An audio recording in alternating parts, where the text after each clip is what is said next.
Here's the thing that makes life so interesting. The theory of evolution claims only the strong shall survive. Maybe so. Maybe so.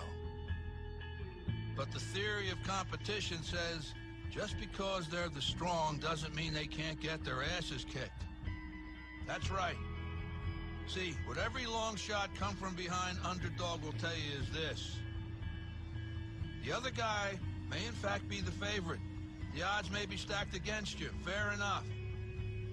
But what the odds don't know is this isn't a math test.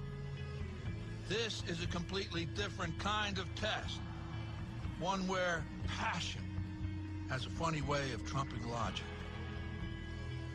So before you step up to the starting line, before the whistle blows and the clock starts ticking, just remember, out here, the results don't always add up.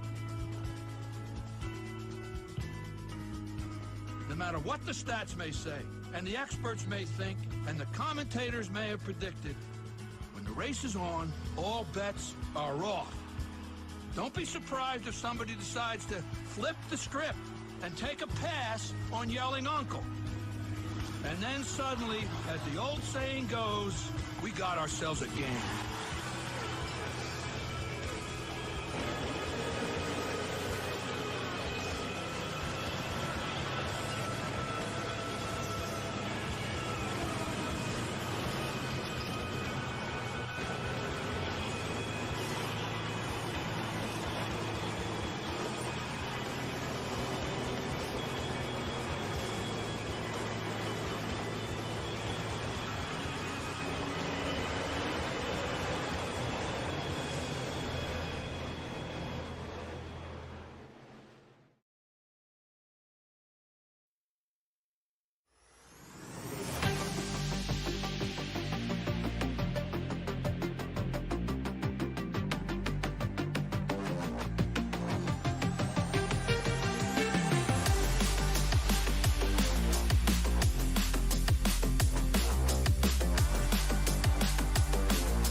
You're looking live at the virtual Larry King Law's Langley Speedway, located in the Commonwealth of Virginia.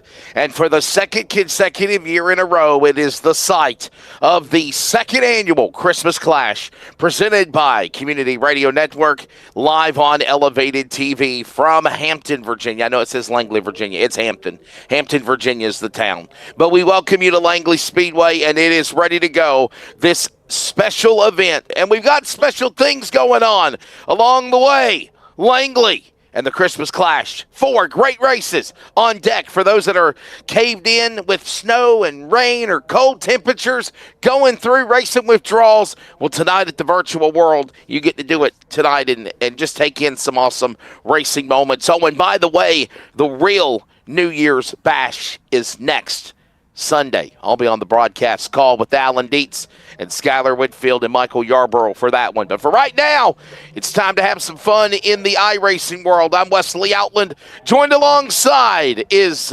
another gentleman that I'm looking forward to working with, formerly of FTN, David Kreutz, and Braxton DeWeese is our driver analyst. And he said this, David, before we came on the air, that his 2 favorite announcers of iRacing are calling the race with him tonight. So, Braxton, I know you're excited, buddy. Hope you had a good Christmas.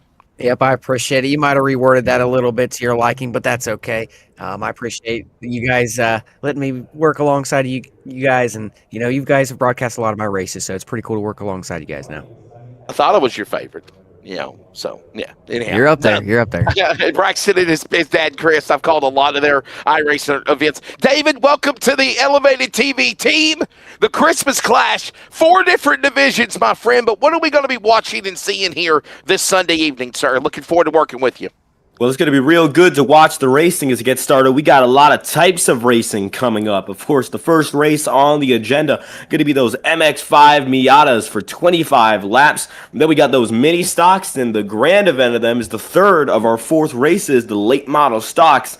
And then we finish it off with the legends here. Langley is a track where you can run, but you definitely cannot hide. And with even more than 20 drivers on a track, it's going to be tough to avoid one another. And we're going to be seeing close racing no matter the type. I think these Miatas are going to be a real fast run. They're pretty durable and they're pretty quick. But I'm really interested in seeing what we got, because we have really good lineups for our Legends race and our late model stock race. And for those of you watching on FTN Broadcasting tonight, we got Braxton in the booth. And of course, he was the Ignite Series champion for the Integrity Racing League in 2024. So he's been around the block. And a few of these drivers here are really going to be exciting to watch. Some known names coming in for the Christmas Clash in those main events. And obviously, Larry King Law's Langley Speedway is the closest that we could think of on the iRacing simulation that mimics what is the Dillon Motor Speedway. Obviously, hoping one day we'll be able to get Dillon Motor Speedway on the world of iRacing simulation. But Langley Speedway is a 4/10 mile track. It's a very flat racing surface. 6 degrees of banking in the corners, only 4 degrees on the straightaway. It creates very unique, tight, short track events and racing. And Braxton, I know you've raced here before. I've been here before in real life announcing with my buddy Brian White and Chuck Hall. It is a place where literally you got to fight and muscle for any position in any car that the track you're racing on this evening, for sure. Yes, you do. You know, it's definitely a fight for the bottom of the racetrack and the turns, being on that white line, even, you know, riding on like the yellow curbing type, you know, it's kind of hard to say because you can actually feel it when your left sides are on it. It can definitely help the cars turn. You know, it definitely helped me in a mini stock race here before. You know, turn 1 is very interesting in how you can use that. 3 and 4 is more just riding around it like you're painting the line. So it's definitely going to be interesting to see these cars and how they do, whether they separate, whether it's a barn burner, if there's beating and banging, because, you know, the flatter the track, the more it's going to be down at the bottom. By the way, Cody Deemers, we are live on the CRN Sports Network YouTube, but it is under Comets versus Bengals softball. I don't know how the hell that happened. I will figure it out. But hey, we are live, and once we can get going, I'll try to log into our YouTube, as we have uploaded a lot of content from the state football championships to basketball, from the Terry Walls Holiday Invitational to the John Jacobs Classic. By the way, that returns to CRN airwaves tomorrow for the semifinals at 4 o'clock Eastern time. But tonight, it is about the Christmas Clash. This is an event that's normally ran at the Carteret County Speedway, might I add, but Dillon Motor Speedway's New Year's Bash, as I wanted to say, is coming up around the corner, and I believe, Cody, we do that at New Smyrna, if I remember. But a little bit of New Year's Bash tonight, because Ron Barfield, the Barfield family, I think the absolute world of these people. Looking forward to announcing that event next week, as I've done for 13 of 16 years. I've been the announcer of the New Year's Bash. We are giving away tickets, Cody. You see the information about the big giveaway. Tell everybody how that's all going to go down here in a little bit. Yeah, so since we're live on, 6 different platforms, we're live on the Elevated Facebook page, we're live on my Facebook page, we're live on YouTube, the Elevated YouTube page, we're live on the Elevated TV website, we're live on FTN Broadcasting, we're live on CRN's YouTube page, we're live on the CRN Radio. I'll get to the end of it here in a minute, but we're live on all these multiple different platforms to promote the BIS race, to help Ron Barfield out. And yes, you have to be in the Elevated TV YouTube chat only. After the mini stock race, Wesley Outland will have an intermission. We will get the giveaway started. And he's got the broadcaster notes at the bottom to tell you a little bit about that and what's going to happen and what he's got to do. And then after the late model race, we will put a wheel on the screen for everybody to see so nobody thinks nothing's rigged. And we will pick a winner. And you will have 2 free tickets, courtesy of Elevated TV, sitting for you at the general admission window when you get to the Dillon Motor Speedway on any day you want. This will be all legit. It will be all fair. And obviously, in doing so, it will be, everybody getting a chance to get their share at winning the racing tickets. And obviously, David, this is going to be really cool, man, because I want to say, for the first time ever, this is like a real racetrack stepping up. And that's the kind of man Ron Barfield is and wants to be a part of this event. And he says, well, you know what? Not only that, hell, I'm going to give away a ticket, 2 grandstand tickets. So obviously this is a great branch, olive branch extended to the iRacing simulation world, David, to the real racing world, and being able to attend the New Year's Bash at Dillon next Sunday, or next weekend for that matter. Yeah, without a doubt, it is a huge deal. And the best thing is that Langley is so much like Dillon Speedway. They're 0.4 miles each. So if you like the racing that you're seeing today, you can definitely go out there and you could see something like that in real life. So it's a huge deal. Thank the folks at Dillon Speedway for coming along and making this promotion possible. Stick with us, because in about a half hour, 45 minutes, we'll start the drawing. So again, obviously, Braxton, I want to get your take on that as well, sir. I think it's really cool that we see real racetracks working with iRacing networks, and obviously to promote. It's a win-win. Am I right? I mean, bottom line. Yeah, I definitely agree with that.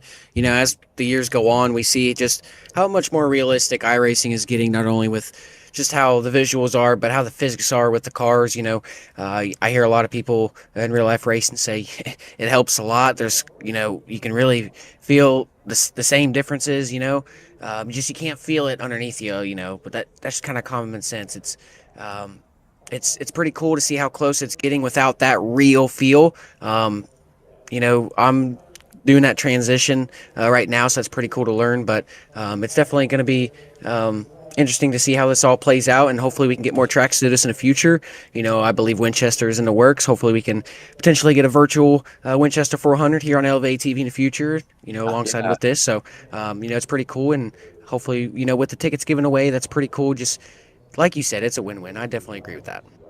Well, ladies and gentlemen, obviously we talked about some of the great things that are coming up here tonight, and I love the fact that me and Cody were just kind of spitballing conversations, if you will, the other day, and I said, hey man, why don't we put the MX5 Cup cars, and we'll call them Bombers, part of the race at Carteret County Speedway. They got bomber cars, and he's like, well, we got mini stocks. And I said, well, I think the MX5 Cup cars, David, would be really cool to run around Langley. Listen, it's not a very long race. It's 4 divisions. They're going to be controlled on time. We got a 25-lapper coming up in a matter of moments. And you're right about that. Those MX-5 cars, I mean, they're really good when it comes to road course racing, but they've also been fun at the short tracks. You might know about the Martinsville Speedway event, the 24-hour that's run every year in iRacing, where the half-mile track sees 20 to 30 MX-5s for an entire day. So it really only makes sense that we're going to bring them down to another small track. But again, Langley a little different because it is shorter and it is about as flat as Martinsville, but again, less room is a big deal, so it's going to be interesting to see how these drivers navigate that. The MX-5 cars, they aren't as big as our late model stocks that we run later in the day, but they're known to take a beating, and drivers are not afraid to lay the chrome horn when they're inside those Mazdas. We're about ready for pre-race ceremonies, but first, we'll be right back. You're listening to the CRN Community Radio Network. We now pause for station identification. This is the Community Radio Network, WCRN, 87.9 FM, Clayton, Garner, Smithfield, North Carolina. Proud to be in the USA. We are CRN. And now that we got the FCC legalities out of the way for those listening on your radio dial, wherever you are on this post-Christmas weekend, we now pause for the invocation and the national anthem, and the MX-5 Bomber race is next. It's time to get things underway. We go trackside for pre-race ceremonies.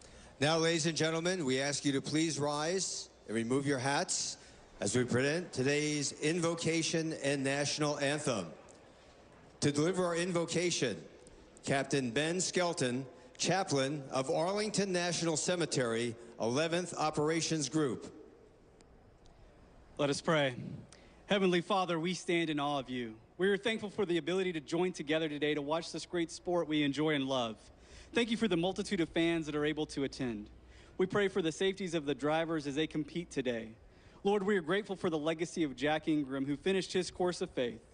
Father, let us strive to finish well the course of faith that you have set before us and pursue prizes that are not perishable, but those who are stored in heaven.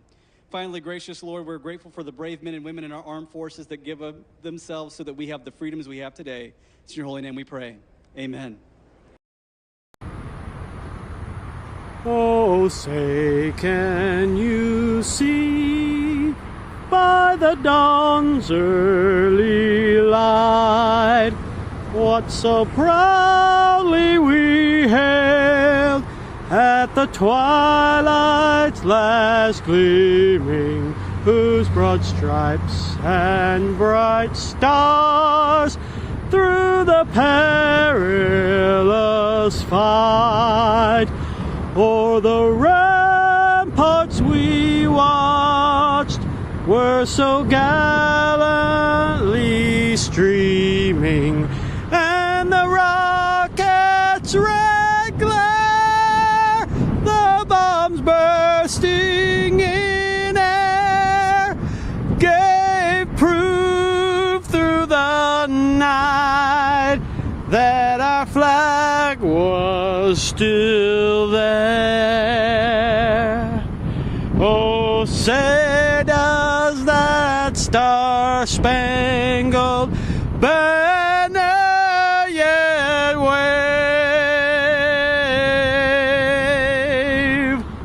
o'er the land of the free and the home of the brave.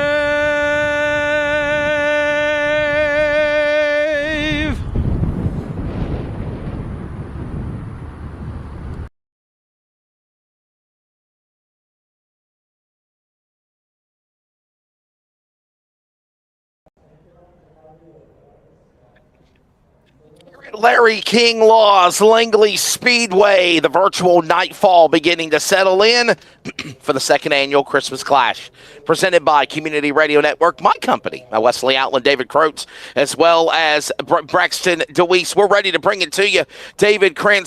Croats, as we are ready for the MX-5 Bombers. We talked about this, and they're getting ready to go 25 laps, no tires, no fast repairs. But here's the thing, David. Unlimited attempts of green-white checkers. Hopefully that won't be the case, but that should make it really, really fun for sure. Yeah, I mean, 25 laps, but when you look at how short this track is, that's only 10 miles of racing over the course of our scheduled distance. But I don't know if we're going to see green-white checkered. It really could go either way. The big thing is we have no fast repairs, as you mentioned, which means no second chances. These drivers are going to take the car they start the race with, and if they can't bring it to the green-white or they can't bring it to the checkered, well, they'll have it on the wrecker at the end of it. So we're not going to see drivers who were involved in wrecks running up in front all throughout. But again, durable cars, so maybe these drivers will get a second chance just by keeping themselves out of too much trouble. Not the fastest track in the world. Aerodynamic damage, maybe you can get away with some of it. If the engine is with you and you got 4 tires, you should be good to go. But again, 25 laps, it's not a lot of time, but a lot can still happen. 33 of these Bomber MX-5 Cup cars are ready. And here's the starting lineup. On the pole, Jamie Cope in the number 49 to the outside. Derek Jones in the 302. Tommy Little without a second him in the 18, and Ty Kligerman on the 75 to the outside. Kyle Suarez, Reagan Suarez, row number 3. Row 4, Brendan Burton and Bubba Jones. And David, your top 10 will find Kyle Hamlin and J.J. Dillon starting 10. Right after J.J. Dillon, you'll have Cole Stenhouse and Parker Jones on row 6. Immediately after that, David Patrick and Alex Byron in the 76. 15th goes down to Harrison Custer, and Casey McMurray's behind in P16 with Garrett Smith and Harrison Golding, 17th and 18th. To end the top 20, Steve Weatherman, the 97, and Martin Cook in the 47 for 20th. Corey Peters will fire off 21st with Alon Bain in the 22nd spot. Then it's Timmy Kane along with the driver of Derek Johnson, row number 12. Row 13, Garrett Kane and Eric Jones with A, not an E. Row number 14, Jeb Almendinger and DJ Thompson. Top 30, Stanton Cope, Del Balicki, and the rest of the lineup will find DJ Dillon, Ray Patrick, and shotgun on the field, Jeb Boyer. Field will begin to roll, the engines have fired, and we're about ready for the MX-5. Braxton, I had the chance to experience these the last couple of years when I'm you're down. When I'm up at Martinsville Speedway up in the Commonwealth of Virginia, these cars are fun. If you've never seen them before, check them out. If you see them in real life at a racetrack near you, you need to put it on your bucket list. But they're exciting and they're fun, and we're going to see what they put on here tonight at Langley Speedway. With 30-plus cars, this could be a wreck fest, or this could be some exciting 3-4 wide racing. Yes, it could be. You know, with these Mazdas, we've seen at Martinsville where the racing is very close, bumper to bumper, beating and banging in the turns, bump drafting down the straightaways. We don't have really much of a straightaway here, but I think we're really going to be seeing a lot of close racing, beating and banging. Langley's definitely a good track for it, but it's also a great track for some good racing with these Mazda MX-5s. This is the first of 4 races. If you put it on your schedule, Carteret County Speedway, Christmas Clash next year in 2026. They ran this event a couple of weeks ago. Carteret County Speedway is a beautiful facility Cody Gamers used to call home, and I've announced it many times, but this on iRacing is the closest as it can get to Carteret County with this place. Bill Mullis chiming in. I know he's got to be happy. Larry Kinglaw's Langley Speedway, the Christmas Clash for the MX-5 Cup Bombers is underway. We have a race.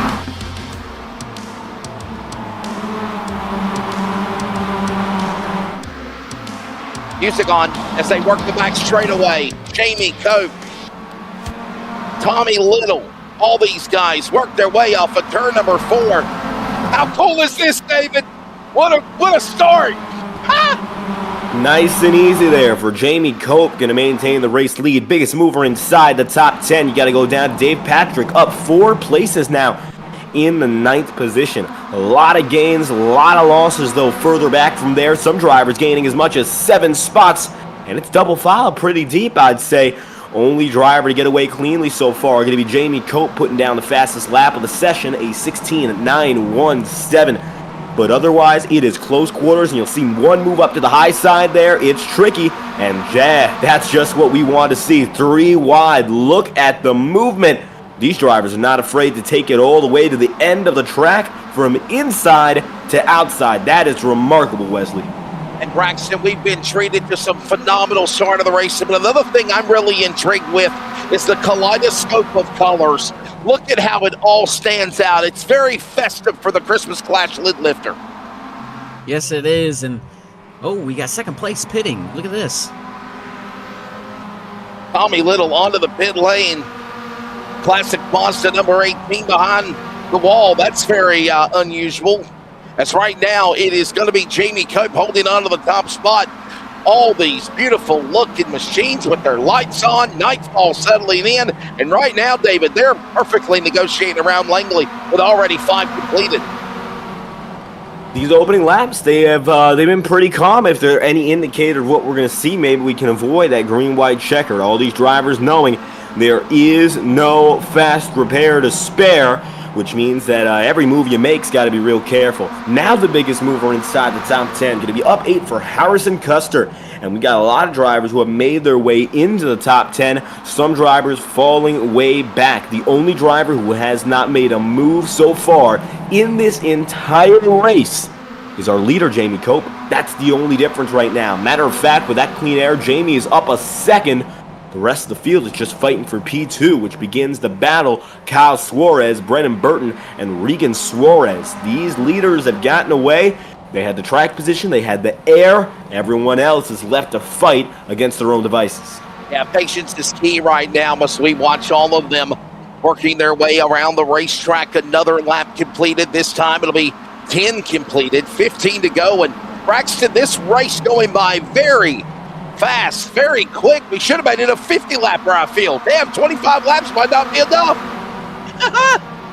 Yeah, these cars are getting it. The front of the field, they're spreading out a little bit more. If you're at the front of the field, top 5, top 10, you're in a little bit more of a better spot. As you get farther back in the field, you want to go. We got 14 laps, coming up 14 to go. So it's going to be go time for them guys in the back. But,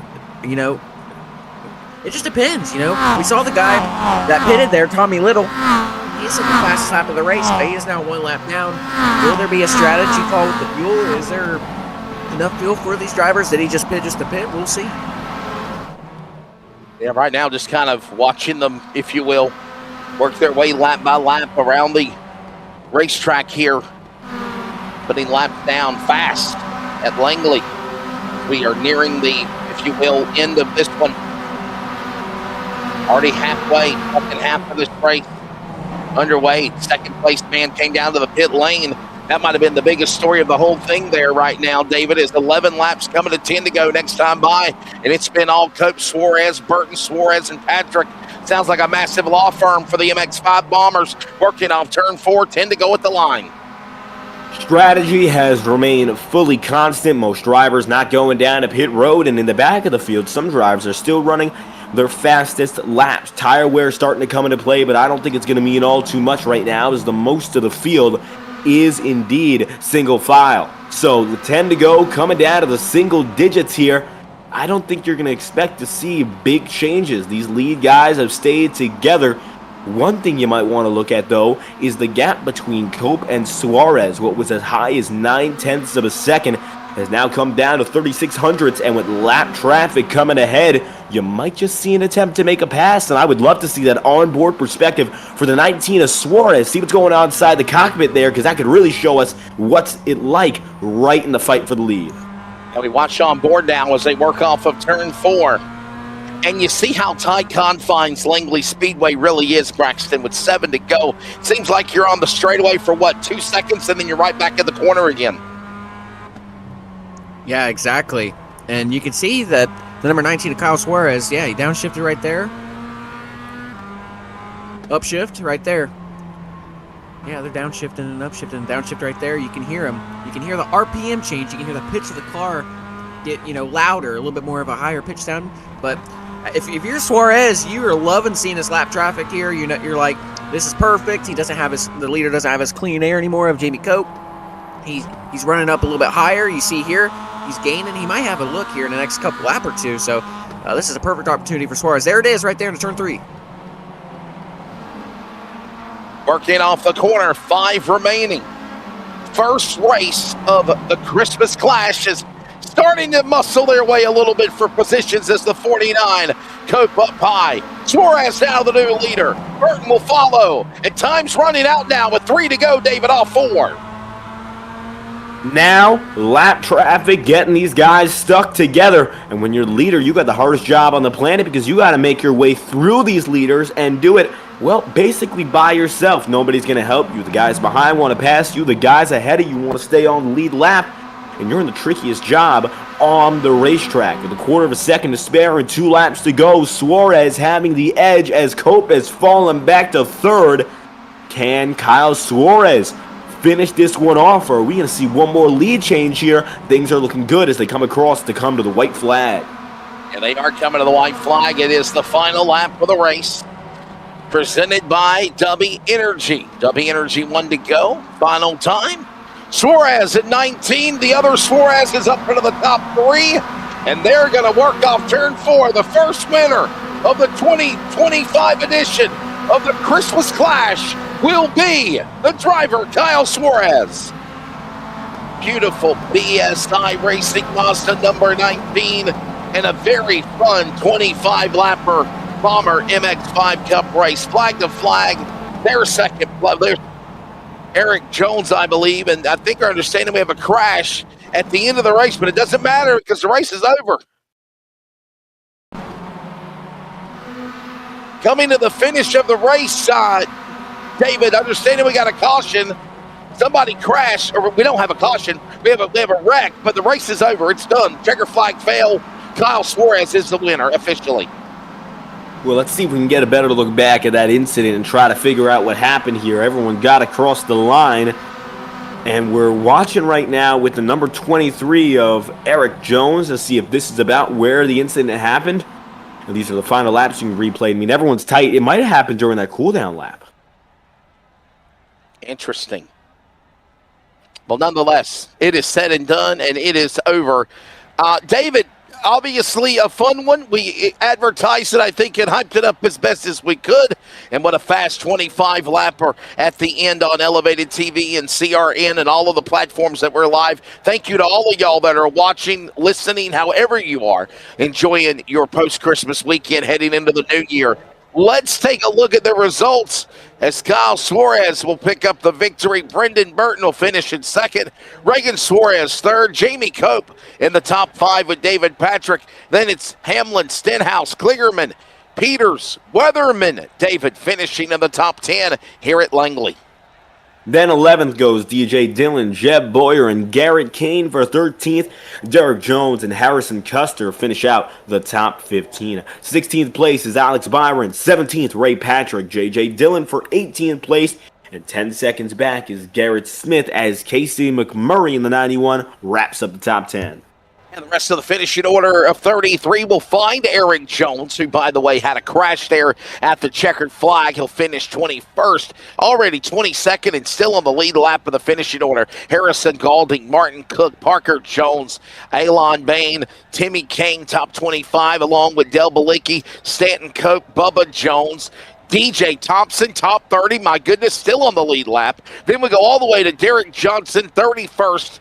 And then everyone a lap down or more, including Jeb Almendinger and Tommy Little, the biggest cause of concern or highlight of the race, pitting early. Something breaking on the number 18 Mazda. He goes behind the wall. Hey, we're just getting started here at Langley. Coming up next, we're going 35 laps with the mini stocks, part of the second annual Christmas Clash, presented by Community Radio Network. We're back in a moment.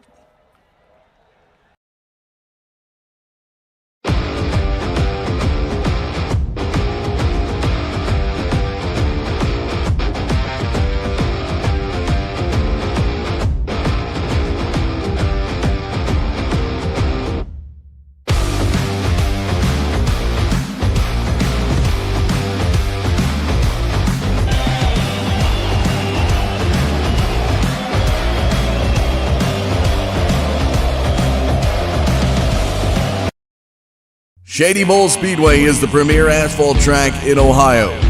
This year's schedule makes that absolutely indisputable. Which drivers will prevail in 2017? Ladies and gentlemen, we give you Shady Bowl Speedway.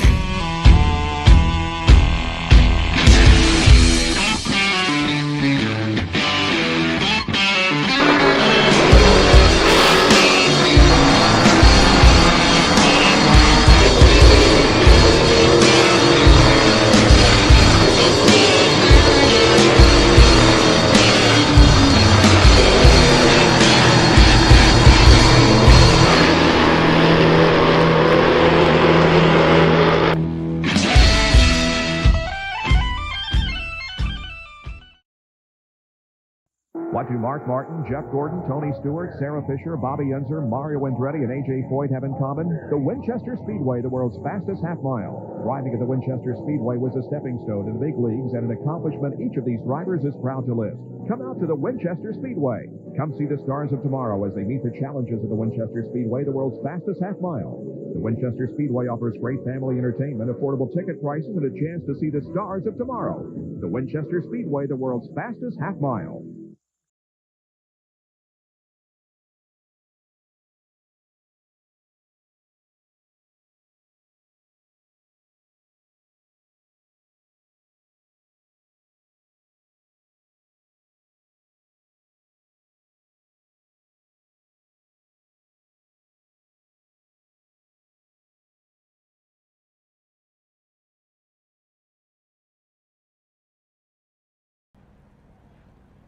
Hey, we're back. The second annual Christmas Clash continues. And let me give some shout-outs to some people along the way. I don't want you to feel like you're being ignored out there. Elevated Nation, hello to Dalton Chupp. Fishing with Rabbit. Trucker Gaming is in the house. I got to work with him. I think his name is John Riddle. Last week we did a race together. Hello, Jonathan Sessoms, Dalton Chupp, Wyatt Marshburn, Ethan Garrett, and so many others. Sarah Billiter, the only lady that got crashed by our lead producer while winning a race at Slinger in the Slinger Nationals in a figure 8 race. I'll never forget that, Sarah. You're still the winner in my book for that race. Hey, here's a look at what's coming around the horn. As Christmas is done, we have the Clash, we have New Year's upon us, and the next time we are on the air is the honky-tonking Twin 25s for the Rolling Thunder Legends at Nashville. The New Year's Bash, I can tell you right now, tentatively, is planned for Monday, January the 12th, at 6 p.m. Eastern Time. That's what we're shooting for. Monday, January the 12th at 6 o'clock, unless something changes. And then January the 15th, Rolling Thunder, Kern County, the showdown in the desert. Get ready for all those awesome broadcasts on Elevated TV.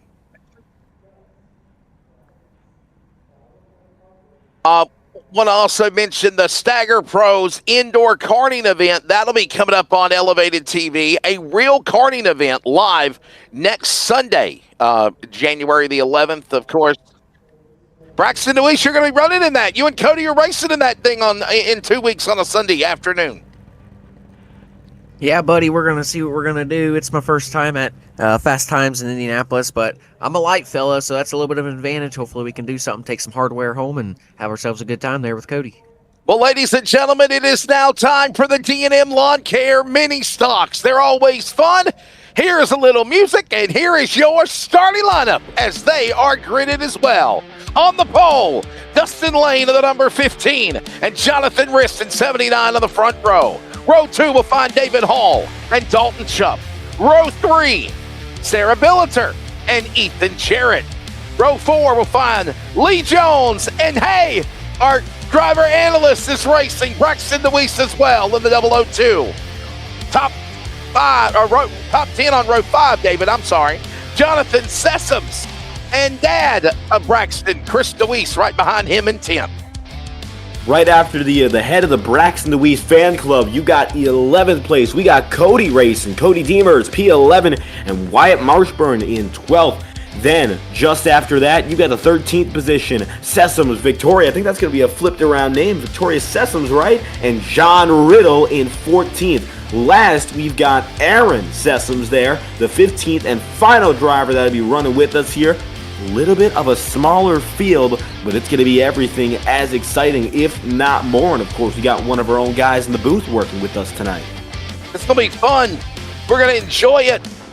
As these guys are getting into position, here's a look at the race analysis for the event for the mini stocks. It's the D&M Lawn Care mini stocks, 35 laps, no tires, no fast repairs, unlimited attempts at a green-white checker if need be. The field is rolling. What are we going to be watching here? Well, we got to be watching here, obviously. And don't forget, intermission coming up before we set the stage for the Christmas Clash 110-lap late model stock event. That is coming up next, and then we'll go with legend cars. So, all right, Cody, you can kill the music. We're ready to hear the roar of these mini stock cars that sound like bumblebees all in unison. David, this should be a good one. Not a big field of cars, but man, these guys are exciting and fun to watch. Oh, without a doubt. We got one of the guys in the FTN chat, Michael Deitch. He says he'll be racing in the Leadfoot Late Model Racing League on CRN, so look out for him in the future here. It is exciting because I think this is the first time on FTN we've had these mini stocks come out to play. And it's about time that they do. We're simulcasting on CRN, FTN, Elevated, and the mini stocks. Get to it here at Langley. You're underway. Dustin Lane and that pencil machine jumping out for the early lead. Everybody at bay, 2x2 behind them, like Noah leading the animals to the virtual arc. And Dustin Lane leads lap 1.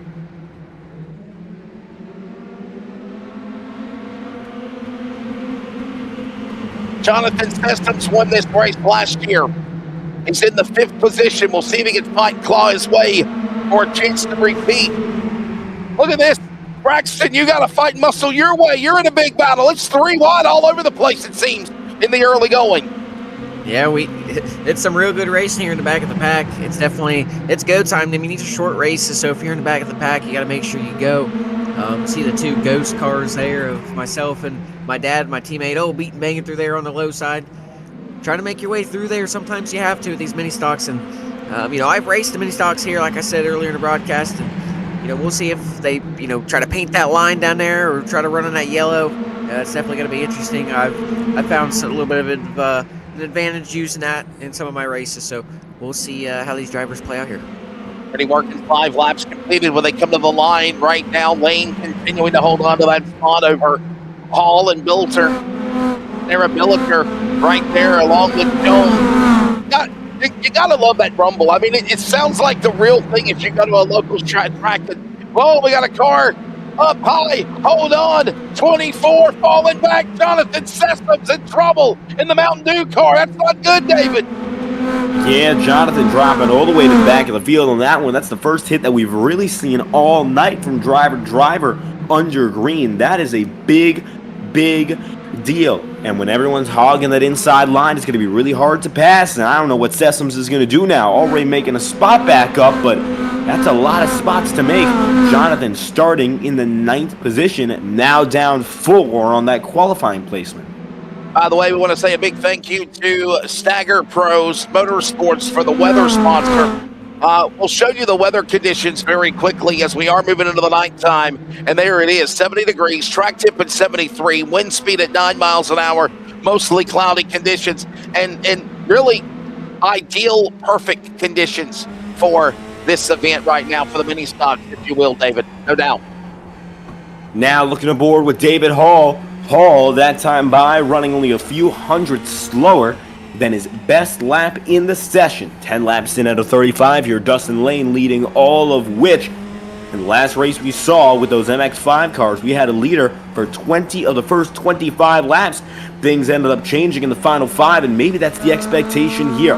If you're David Hall, do you go out there and chase after Dustin Lane right now before the lap traffic, or do you let things slide until it gets dicey with traffic ahead? Honestly, if you're Hall right now, and I don't think he's got the pace to catch up naturally, you might have to wait for the traffic to do more of the work, because that's when things become a lot easier if you're that second place driver. Right now, watching the 81 of Hall trying to close in on the Pennzoil colors of Lane, and Braxton checking in on you, man. You're right now comfortably out in the top 10 in 7th spot, but right now it looks like a conga line out there. Yeah, there's getting more space in between these cars. Everybody's just trying to go as hard as they can here with how little laps we have with 35 laps. That's about a normal race for a mini stock, so, but it's a quick one nonetheless if it goes green. So we'll just see if any cars have any mistakes or anything, and if my AI self can get around this. What is this, a Kool-Aid car? The Skittles. Is that Kool-Aid or Kool-Aid? That is Kool-Aid. Oh, yeah. Oh, yeah. Get out of the way. Kool-Aid. Man, I remember the Kool-Aid man when I was a kid. I thought it was a Skittles car for a minute, but it's a Kool-Aid car. Reel it in the Kool-Aid machine. Oh, man. All this going on is, I think you're in the Ghost Energy car, right? Is it? Down on the inside, Ghost Energy.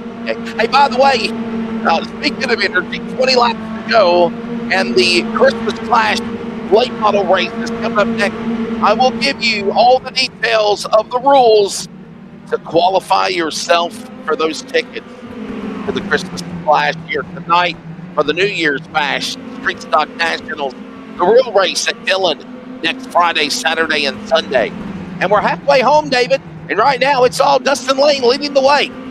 Yeah, Dustin Lane has made it look really, really easy, and that's what track position has done for the majority of these drivers here. We have not seen a lot of problems for the guys who get out in the way and in front, and if you start up there, it looks like it's almost impossible for you to lose it. The only driver that's fallen big time now, it appears to be Dalton Shupp in the 25, who is down 10.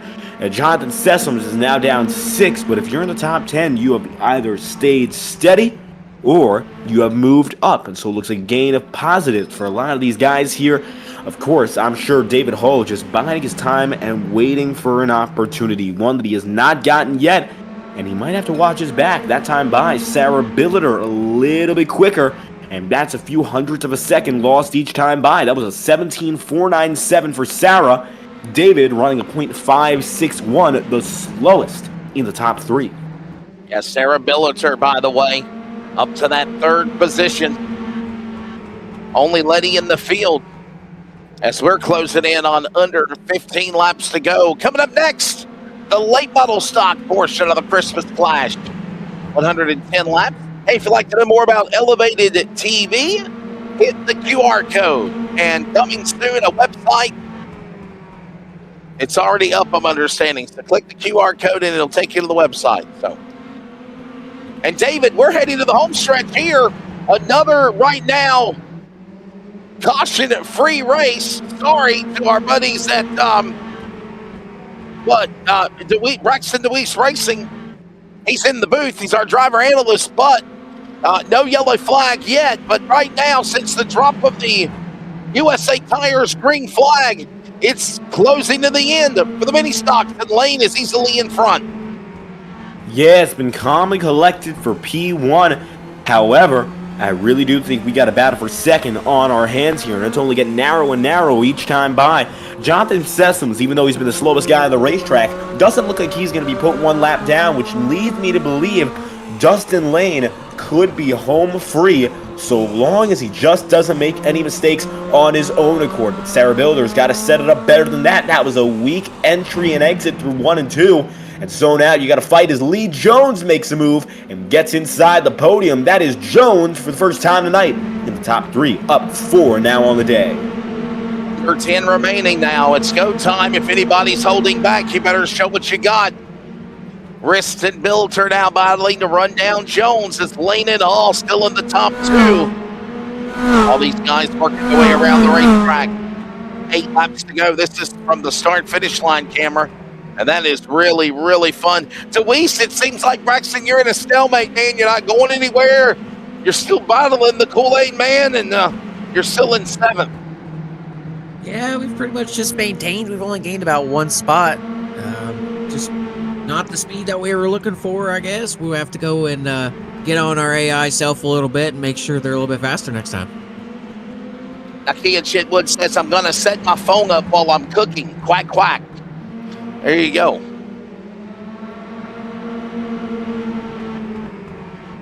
We've got a Kool-Aid car, a Ghost Energy car, Jack Daniels, and Red Bull all going at it at the same time there. Wow. Pick your flavor, any flavor. There you go.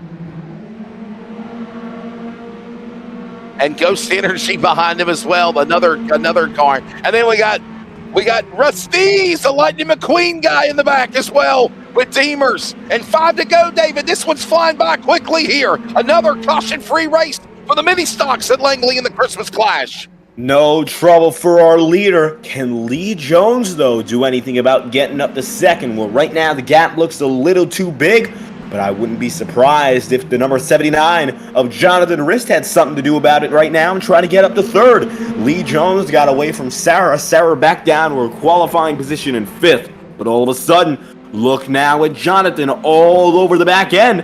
There's a little bit of time, and I got to imagine that there could be a move made, maybe 2. Look at that, a little bit of bumper-to-bumper contact, but that sends the 79 up top with 2 laps remaining. The penultimate lap on the board. Time running out. Anybody got anything for Lane? You better show it now as we watch some other racing going on in the back. This is the battle going on for third between Jones and Riss, but white flag in the air. W Energy 1 to go. The Pennzoil machine clearly in front. Dustin Lane, there he is in his own little world as you saw the battle at third coming out the line. It's Dustin Lane, Pennzoil, number 15, Toyota winning here in the Christmas Clash. I think that's Bojangles in second, David Hall and Lee Jones. Everyone else crossing the line at the end of a 35-lap mini-stock race here at Larry King Law's Langley Speedway. Braxton DeWeese, that's highly unusual. You'll finish 7th, but obviously another quick show done and gone here.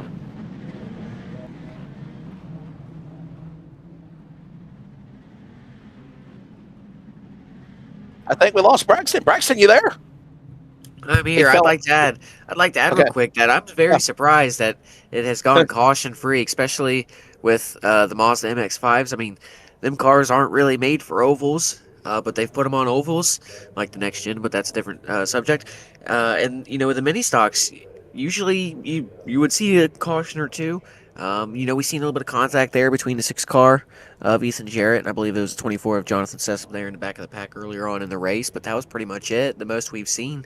The Mazda race, they were 3 wide, a little bit more, a little bit closer, but, man, these late model stocks and Legends, they're gonna be just as good, if not better. They are. David, you got anything else you want to add to it, my friend? Obviously, another caution flag event done. Yeah, the big thing is qualifying has, by and large, been king. If you're up there to start the race, particularly taking that P1 spot, it is almost impossible to knock you down.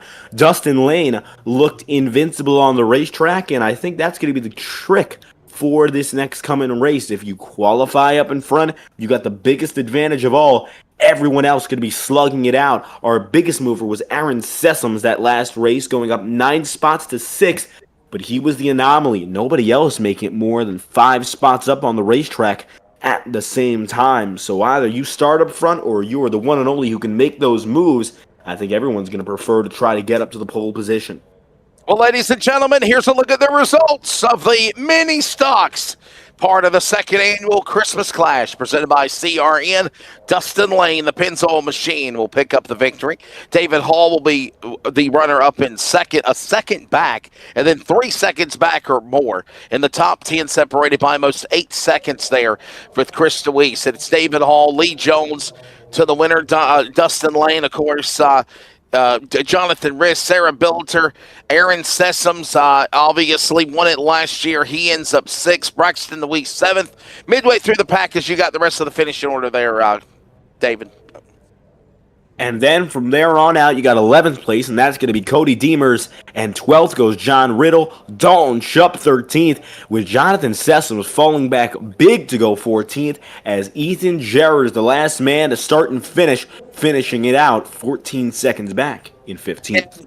Yeah, and I was trying to split it up, but you go to 8 and 7, so we need to mention Wyatt Marshburn and Victoria Sessoms also there, along with Krista Weiss, the top 10. But that is the way they go at the end of the 35-lap mini-stock race. Okay, so here's the details and the information coming up of how you can win yourself tickets to the 16th annual New Year's Bash Street Stock Nationals. It will be next Friday, Saturday, and Sunday on Racing America and, of course, some Dillon Motor Speedway.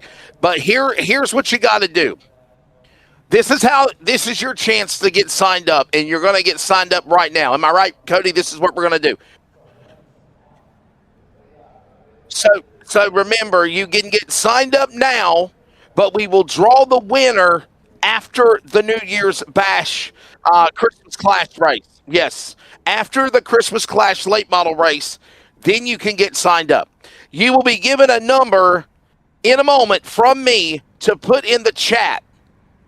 Then the names of the people that have the right number will be put on a wheel. After the late model stock Christmas Clash is concluded, you will see the wheel on the screen. So nobody can say, David or Braxton, that it's coerced or rigged or you're trying to help somebody win. We're going to call this right down by the book and fair. You'll see the screen, the wheel on the screen, and it will let us pick the winner.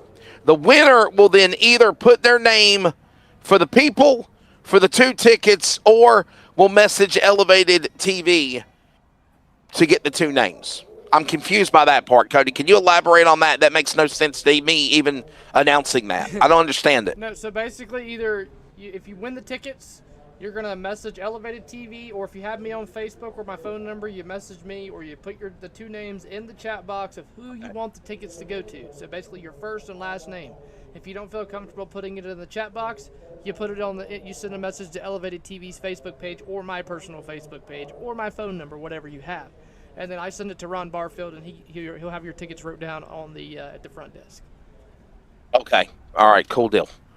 Well, there you go. So again, one more time, there will be a number in a moment that I will unveil. You're going to put it in the chat. That name, we will then take the people with the number correctly with your name, and then those names will be put on a wheel on screen. I guess that wheel on screen is going to spin. Going to have a little virtual racing Wheel of Fortune, David, I guess. I don't know. And that's how we will determine the winner. Oh, and by the way, he's checking the list and checking it twice. So I guess we're going to spin the wheel 2 times as well. So we're going to step away. And, oh, there it is. Look, there it is. There's the spinning wheel presented by Pepto-Bismol. Do we have music for this?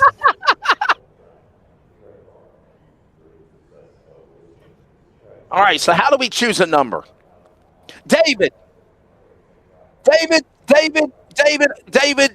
you are obviously a great iRacing broadcaster, formerly with FTN, or I guess you're still with FTN. Well, I own FTN. Okay, you own FTN, but it's first time working with you here on Elevated and whatnot. So we're going to let you pick the number. What number between 1 and 110? We'll pick the number between the laps of the race for the late model stock cars. Okay. So I'll say that much. Pick a number between 1 and 110. I'm going to take 22 on that one. So there it is. Ladies and gentlemen, the number is 22. So what you do right now, if you're watching on any of the platforms, on FTN, on Elevated, on CRN, oh, my goodness, here's another loophole, everybody. So now you got to leave everywhere else and go to Elevated's YouTube channel and click on 22. So We're making this up as we go along, like we sound like idiots, people. So, I mean, absolutely. But go to the elevated social media, put in the number 22. Put in the number 22. That's David's number. David's number he's picked is 22. Blake Dorney Racing has already done it. Now, let me say this as one of the mouthpieces of the longtime New Year's Bash. Please come to the race. Don't win the tickets and then not show up at the race. Unless something happens, I understand there might be a life emergency, things go on, whatever. But Cody, and why I say that is we want people to show Ron Barfield that you can use the iRacing broadcast simulation platform to get real butts in the seats at the racetrack. So I want the real fan. You know what? Even come up to me and Alan in the broadcast booth next week. Say, hey man, I won the tickets doing the Christmas Clash with you guys last Sunday afternoon. So I really want to see, Cody, a real presence of somebody winning the tickets here tonight and then being able to show up at the race next Sunday. I think it's for the entire weekend. Am I right? It's for Saturday and Sunday. No, so it's basically you either get to use them on Saturday or you get to use them on Sunday. Okay. And I will say this. I don't mean to interrupt Wesley, but I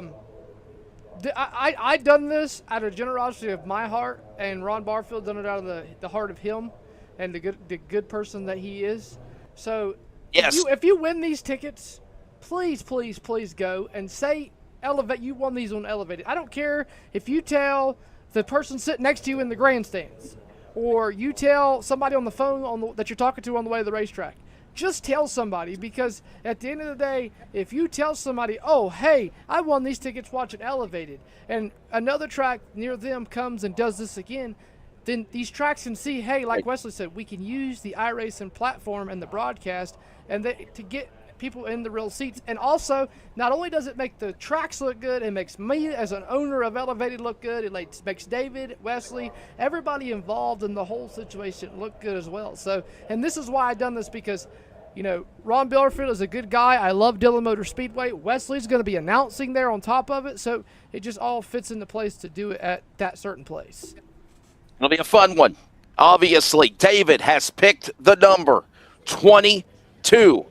We take a break. When we come back, the starting lineup and the command and the race gets underway. The Christmas Clash, presented by CRN from Langley, is next.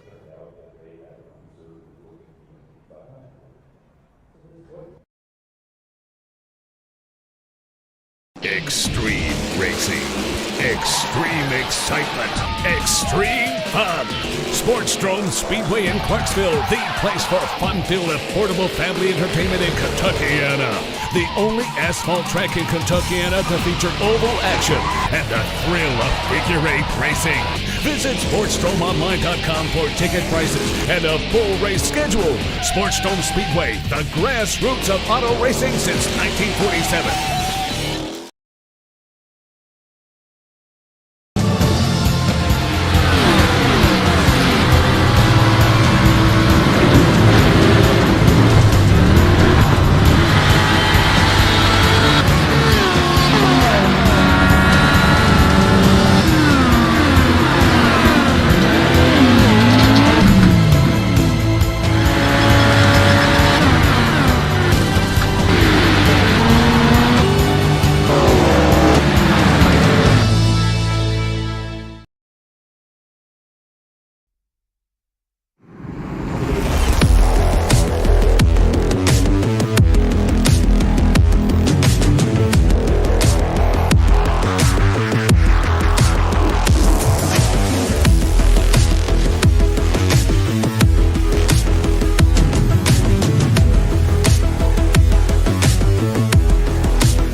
Line Soft Wash is a veteran-owned and operated company dedicated to bringing integrity and precision to exterior cleaning.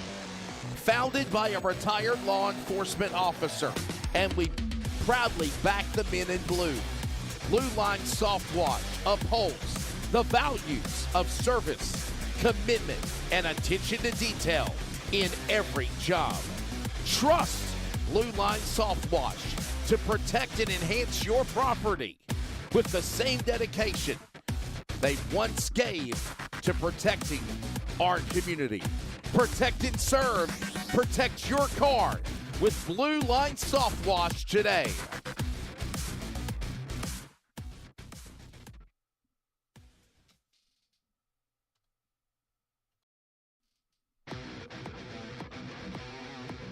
Blue Line Soft Wash is a veteran-owned and operated company dedicated to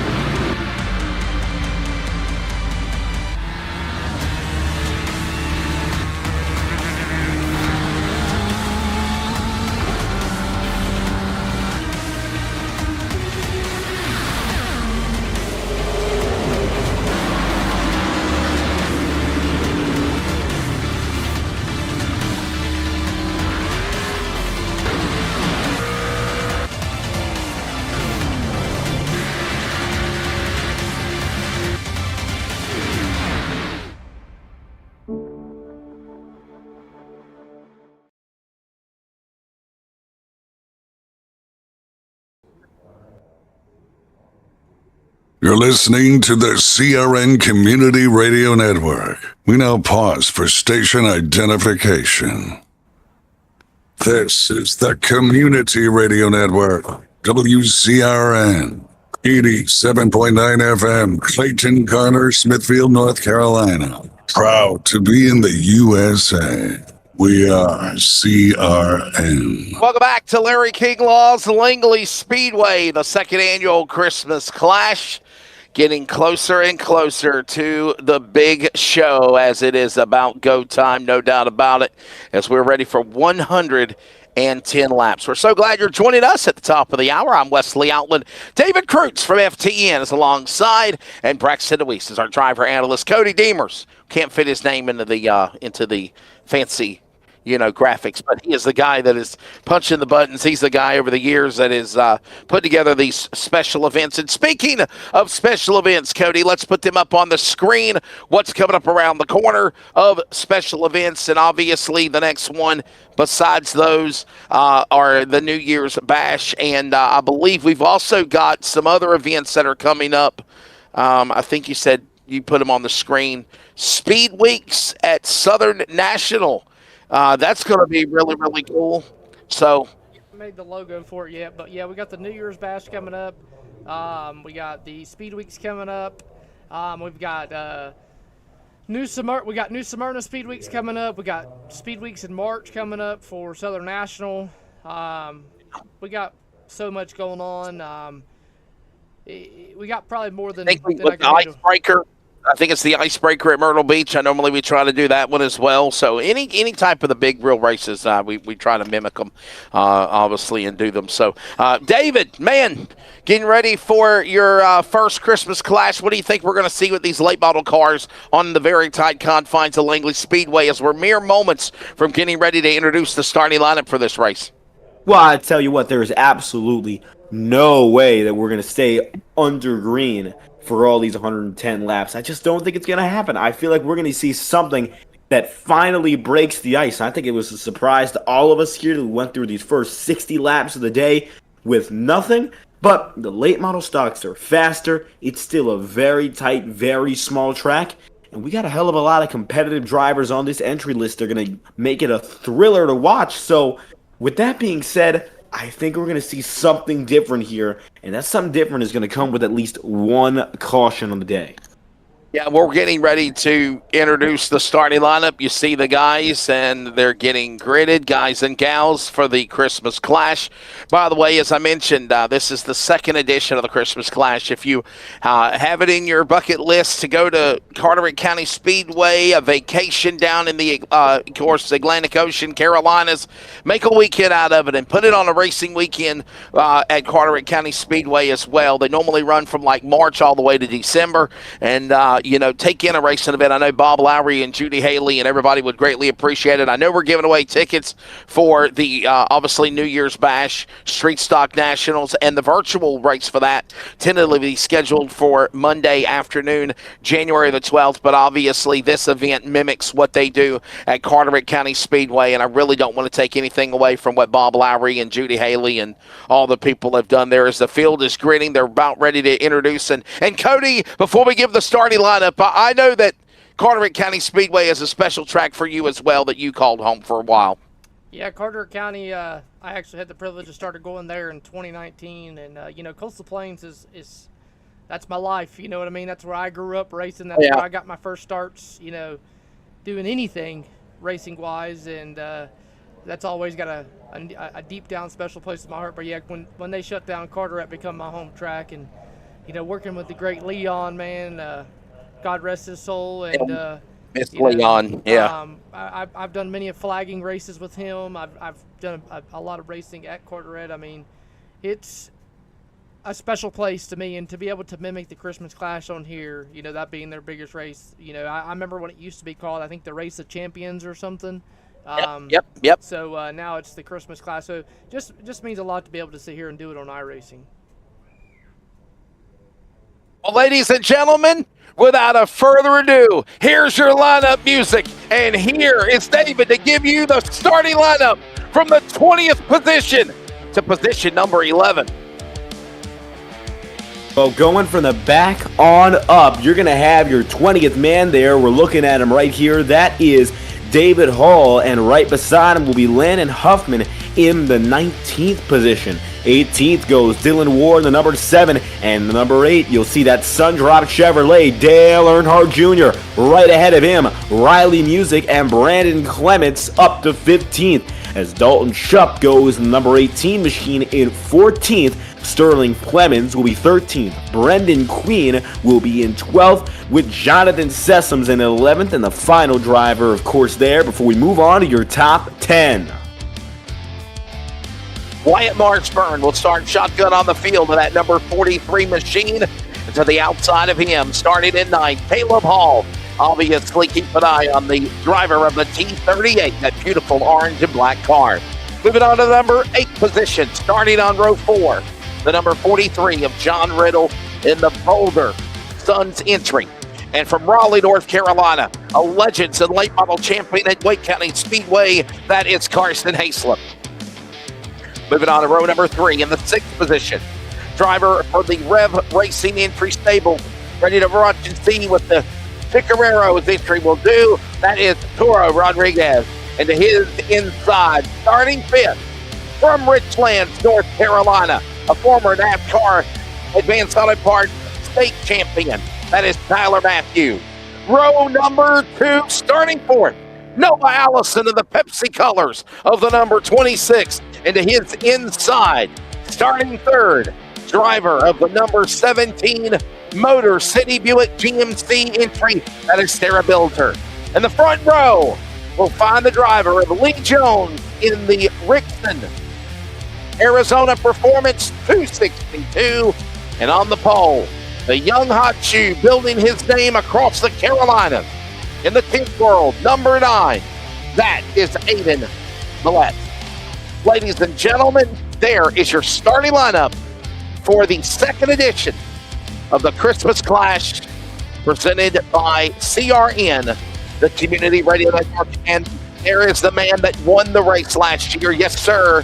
2-time Daytona 500 driver, multi-time NASCAR, obviously most famed driver, fan vote winner, and in the Hall of Fame, man of the car store, Little E himself, Dale Earnhardt Jr., back again to defend his crown. So there they are, and they're about to go 110 laps. Braxton, you want to give the command, buddy, as we fade the music out? The most famous words in motorsports are yours, sir. Well, looks like they're going. So drivers, start your engines. Yeah, they had damn Cody done took off without him. So the field is rolling. Such sweet perpetual virtual thunder. Remember, David said the number is 22. You got 110 laps to put that information on the screen. David, what are we going to be watching here at Langley as these guys get ready to go? I know it's 110 laps. It might not seem like a lot, but you do got to have some patience if you want to win here in the end. One to go at the line. Well, this one is going to be the longest of the night, but it's also going to be the fastest. I think you said it right there, Wesley. Patience will be key, and there's going to be a lot of temptation for these drivers, especially those in the back of the field, to try to work their way up early. But if you do that, you might find yourself in a little bit more trouble. Late model stock, we got ourselves one faster pair and one extra set of tire available, which means maybe you're going to see a little bit more aggression. There is a little more wiggle room. We have green-white checkered attempts available as well. Going to be very exciting to see us as that plays out, Wesley. The USA Tire flag flies. Ladies and gentlemen, the second annual Christmas Clash is underway. Aiden Millette, Lee Jones, he started on the outside of the front row. He falls all the way back now to fifth and losing more spots as Sarah Billiter will power to the number 2 spot. And we're underway with this one here.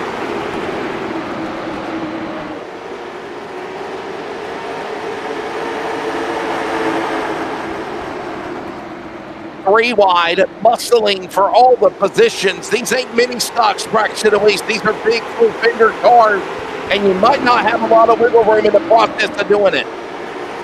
Yeah, I mean, we see a lot of movement going on right now. We've seen Dale Jr. get, he looked like a ping pong ball in between 2 paddles there, going back and forth there. So, it's only lap 4 of 110 that happened on like lap 2. So, but these drivers, as we see the car go up there, I believe that's Trevor Ward in the 7, or Dylan Ward, yes. So, man, they're all over the corner wall. Oh, they got a problem. Allison's in trouble. Allison's car up against the wall. It'll trigger a caution. The Pepsi number 26, there it is. Heavy damage. You see the toe end bowed out on the right front. And nowhere to go, Braxton, as you saw the Pepsi machine of Allison put out our first caution presented by you, Braxton DeWeese Racing. And that is not the way you want the front end of your car to look. No, it is not, especially on lap 5 of a 110-lap race. See this replay here. If I remember correctly, I believe he got hit up the track by Butterbean here. We'll see.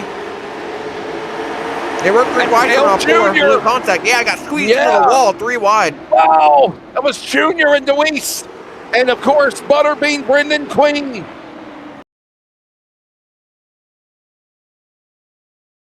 Watch this again, one more time. Wow.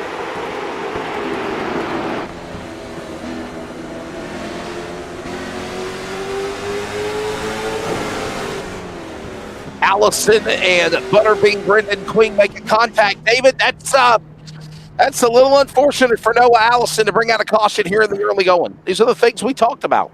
Yeah, the only good news is there is one faster pair, but when you go into that so early and 5 laps in, I mean, that's a lot of time. You got to work your way back up there without the extra second chance that everyone else has here. So that's a big disadvantage, and there's a lot of time from here, so hopefully Noah can get a recovery and get back on the lead lap eventually, but right now, yeah, I tell you what, bad news, and that's in the opening laps. There was a lot of time to recover, and honestly, for Noah, I don't think that's really a good thing here. Aiden Millette, the only driver that has not changed positions, and that's not a big surprise because Aiden is your race leader. So it looks like things will stay the same up in front as we are coming to one to green. Millette right now continuing to stay in the top spot from Yorktown, Virginia, in case you didn't know. Of course, right now representing the Commonwealth from Bandoleros, now the late models, and he is looking good at that number 9 machine. Sarah Bilder up to the number 2 spot, of course, in the white number 17, and they're right there nestled side by side. Tyler Matthews, Carson Hayslip, right there with Caleb Hall in the top 5. Pace car getting ready to scamper onto the pit lane. Here comes the virtual Thundering Herd. Back down to the line. 25 to the lane.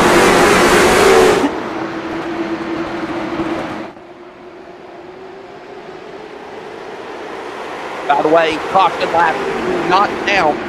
That lets us have 110 green flag laps of racing as well. And obviously, Millette picked right up where he left off in the top spot there, David. No difference up in front. Sarah Billiter back in that 3rd position. And now it's going to be a little bit of a calmer double file up and ahead. Earnhardt there in number 8. We saw him 3 wide in that previous incident. And almost nearly again there. And watching as it's about the battle for 10th place. Still side by side. Multiple lanes deep. Leaders have gotten away strongly in single file all night long. Oh, a little bit of contact. There goes the 008. And that's Toro Rodriguez. And they almost got up into one another as Rodriguez and Riley Busick and others had to really check up and get on the binders right there as you see them losing all those spots there, Braxton, as they work their way again off the corner here out of 4. And there's Allison fighting and muscling to get back up front, battling with Systems on the inside in 1. Man, it is very dysfunctional in the back of the pack right now, and it is very early. We still have 100 laps to go. Let's hope these drivers can get it figured out there. The 47 up a lane and a half, maybe 2 lanes, 3 wide here. Contact in the wall hard. Bradley Busick, Systems and others crashing down below start finish. Caution out with 100 laps to go. Man, oh man, we talked about this, if you will. David, they are getting very aggressive here. Watch this. It was Rodriguez, the black 8 car, Riley Busick in the 47, Systems. And remember, they about got into one another a moment ago. And Butterbean Brendan Queen, the ARCA champion of last year, winning Daytona, Talladega, and more, has nowhere to go. And the pride out of Chesterfield, Virginia, gets caught up in the accident too. Now, Brendan did a good job getting on the brakes there, just a little bit of right side contact. But again, like we saw out of Rodriguez a few laps before, being put in those 3 wide situations does not play out well. Unfortunately, Jonathan Systems caught in another one in another race. Not been the best night for him so far. Caution out here as we'll work on resetting things. Hey, by the way, I will let you know already, somebody actually had talked about it in the chat. We had made this decision anyway. Obviously, caution laps do not count. We were going to throw a caution at lap number 16 to pay homage and memory to racer, champion, and a friend of the racing world that I got to know for a couple of years before his passing, a great philanthropist, Mr. Biff, Greg Biffle. Lap 16, we will have another caution to pay our honor, homage, and respects to Greg Biffle, the man originally from Spokane, Washington, a former champion, obviously, in the NASCAR Craftsman Truck Series and Xfinity Series, not to mention 19 career Cup Series wins. He will be missed. One of NASCAR's 75-year greatest drivers. Greg Biffle passed away right before Christmas with his family and others after a plane crash landing in Statesville Airport in North Carolina. So just let you know, lap number 16, it will be in honor of Greg Biffle. Godspeed, and hopefully, everybody will join us in this caution again that's coming up at lap 16. For right now, we wrap up yellow flag number 2, presented by Braxton DeWeese Racing. The USA Tires green flag is about to fly for at least 6 laps.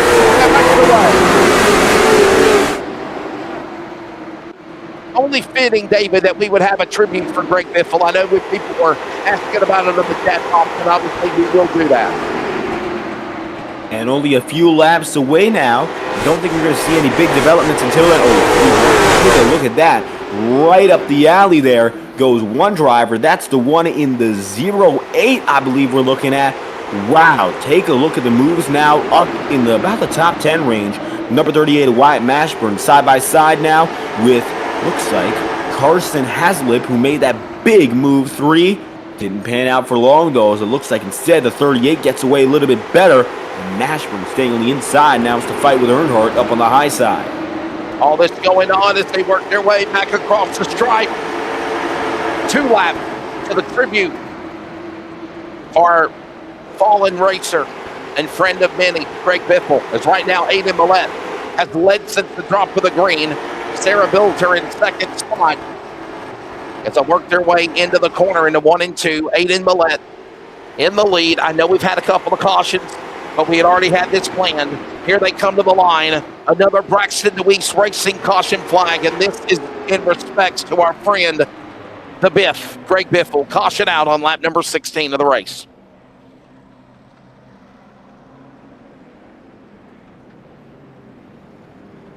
Man, I think of some stories of Greg Biffle, not only in the NASCAR garage, guys, but I also remember the first time he came to Southern National. He was running with Kenseth and Johnson in the old, if you will, Hooters Pro Cup or ASA, AC Delco Series. And I remember just the casual, fun trickster antics that he pulled with people in the pits at during a rain-delayed sweet potato 400.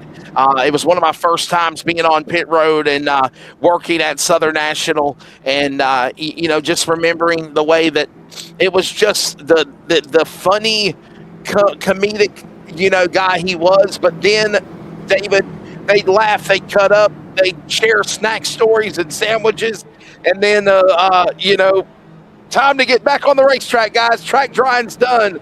And back in the day, we didn't have jet dryers. They had, tow trucks with big-ass tires on the back, scraping the pavement, if you will, to dry the surface. And when Greg Biffle got back in that race car, David, he was all back to a matter of focus and business for sure. As the rest of the field will be as we get back to work in about 2 laps time. Of course, for all those watching on Community Radio Network or Elevated TV or FTN Broadcasting, well, of course, a lot of you racing fans devout in stock car racing, and that's where you may know Greg Biffle, but I think a lot of his best work coming after his career and all the dedicated work he did in the humanitarian side, the help he provided to the people, of course, all throughout the Carolinas through hurricane season, and doing that on his own. Unbelievable, given, of course, he had a family at that time, and just the commitment and the dedication of the people who, of course, helped him and brought him up was remarkable. So not only a great driver, but, of course, a great man and a horrible loss, so it's only fitting that before we go green this time around, we pay tribute. Yeah, for sure. Godspeed to our buddy, Mr. Greg Biffle, and as the pace car comes on to the pit lane, we'll rest our voices. You'll feel the roar. Greg Biffle, this one's for you.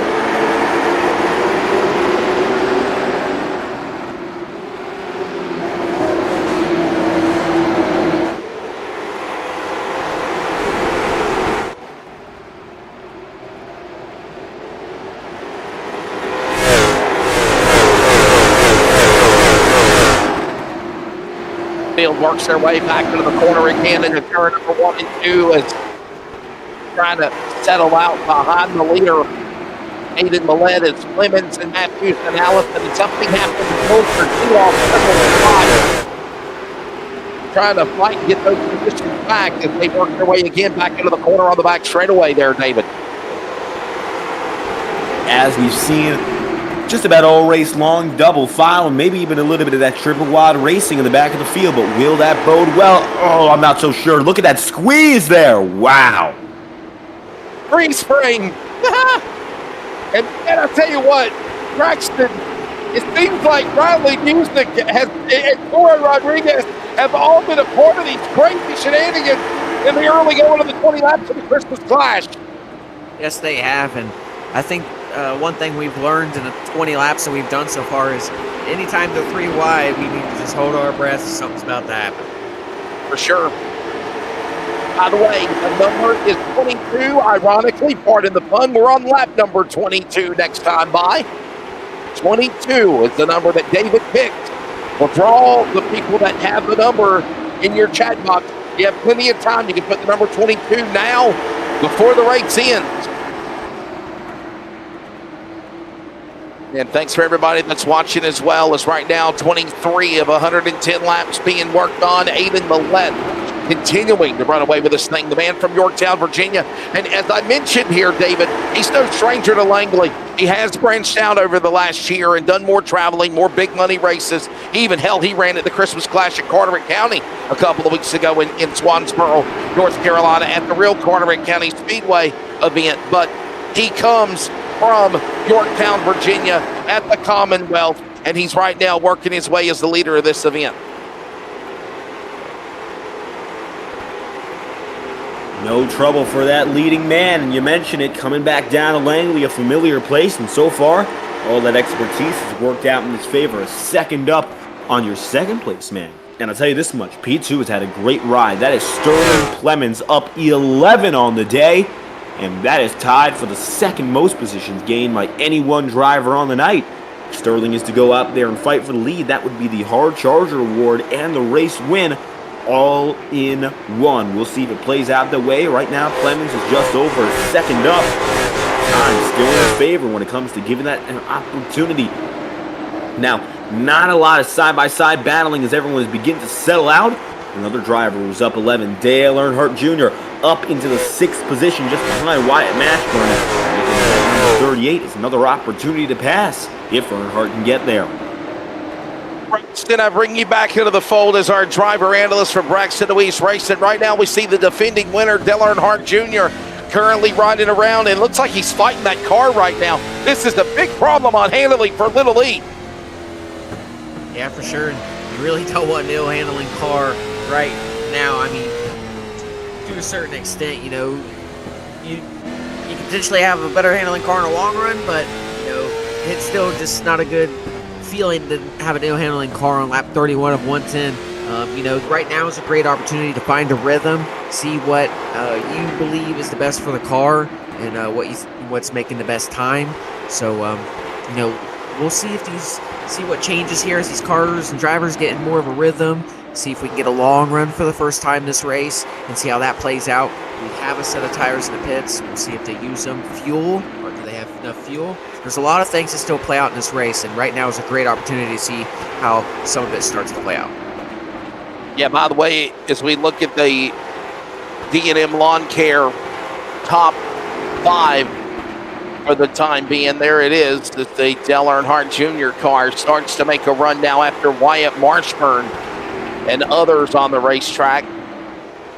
And we're about 20 laps, if you will, to head to halfway of this event also, David. And we've had our moments of cautions in the start of things, opening 20 laps.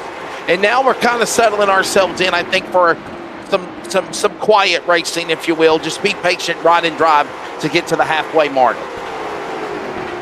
And by all means, a good change of pace from those first 10 laps. Now starting to see drivers really develop that technique, and we have one opportunity to go to pit road as well in mind. But again, short track, just over 40 miles most likely. Most drivers will not need it. So right now, emphasis on saving your tires. If we're going to go long, you don't want to burn up your equipment. This is the only set these drivers are going to be comfortable working with all night long. So now, what can they do to stay quick? Even our leader has seen a few tenths of a second to slow down each lap. Last time by anyway. Still seeing some quick times out of guys like Millette or Clemens, but nobody is now coming in under 16 seconds. How big is that wear going to be by halfway? That's all up to the field now, how hard they push. But right now, looks like most drivers are on a steady decline, and they're all in control. By the way, keeping an eye on Noah Allison of the number 26 machine, the Pepsi car. Noah back up to the number 4 position. How about that, Braxton Weiss? What a drive for Allison. We saw how good his car was also at the Snowball Derby in the Super last week. But right now, Allison's car comfortably trying to climb his way back into the top 5, and he's done that after his problems earlier. Yeah, that's nice to be able to climb up as much as he has, as early as it still is. You know, we haven't even hit halfway. As we're getting closer to it, we still haven't hit it. So, you know, that 26 car, you know, they have to be feeling pretty confident in what they have going on right now. And, you know, the lead is kind of closing a little bit with Aiden Millette and Sterling Clemens, but we have a car on pit road there. Carson Hayslip. Yeah, Carson Hayslip on the pit lane. What a tough break for the man out of Raleigh, North Carolina, the Wake County Speedway NASCAR Regional Leaf Cars late model champion and Legends champion of the past. And obviously struggling in this virtual night at the Christmas Clash. Right now, Aiden Millette, Sterling Clemens, Tyler Matthews, Noah Allison, Wyatt Marshburn, your top 5 as we're single file. As, hey, I think can we go double box, Cody? Hey, that's something we got a car around. Had a car, I think he was spun over there in turn number 3, but we'll still stay green here.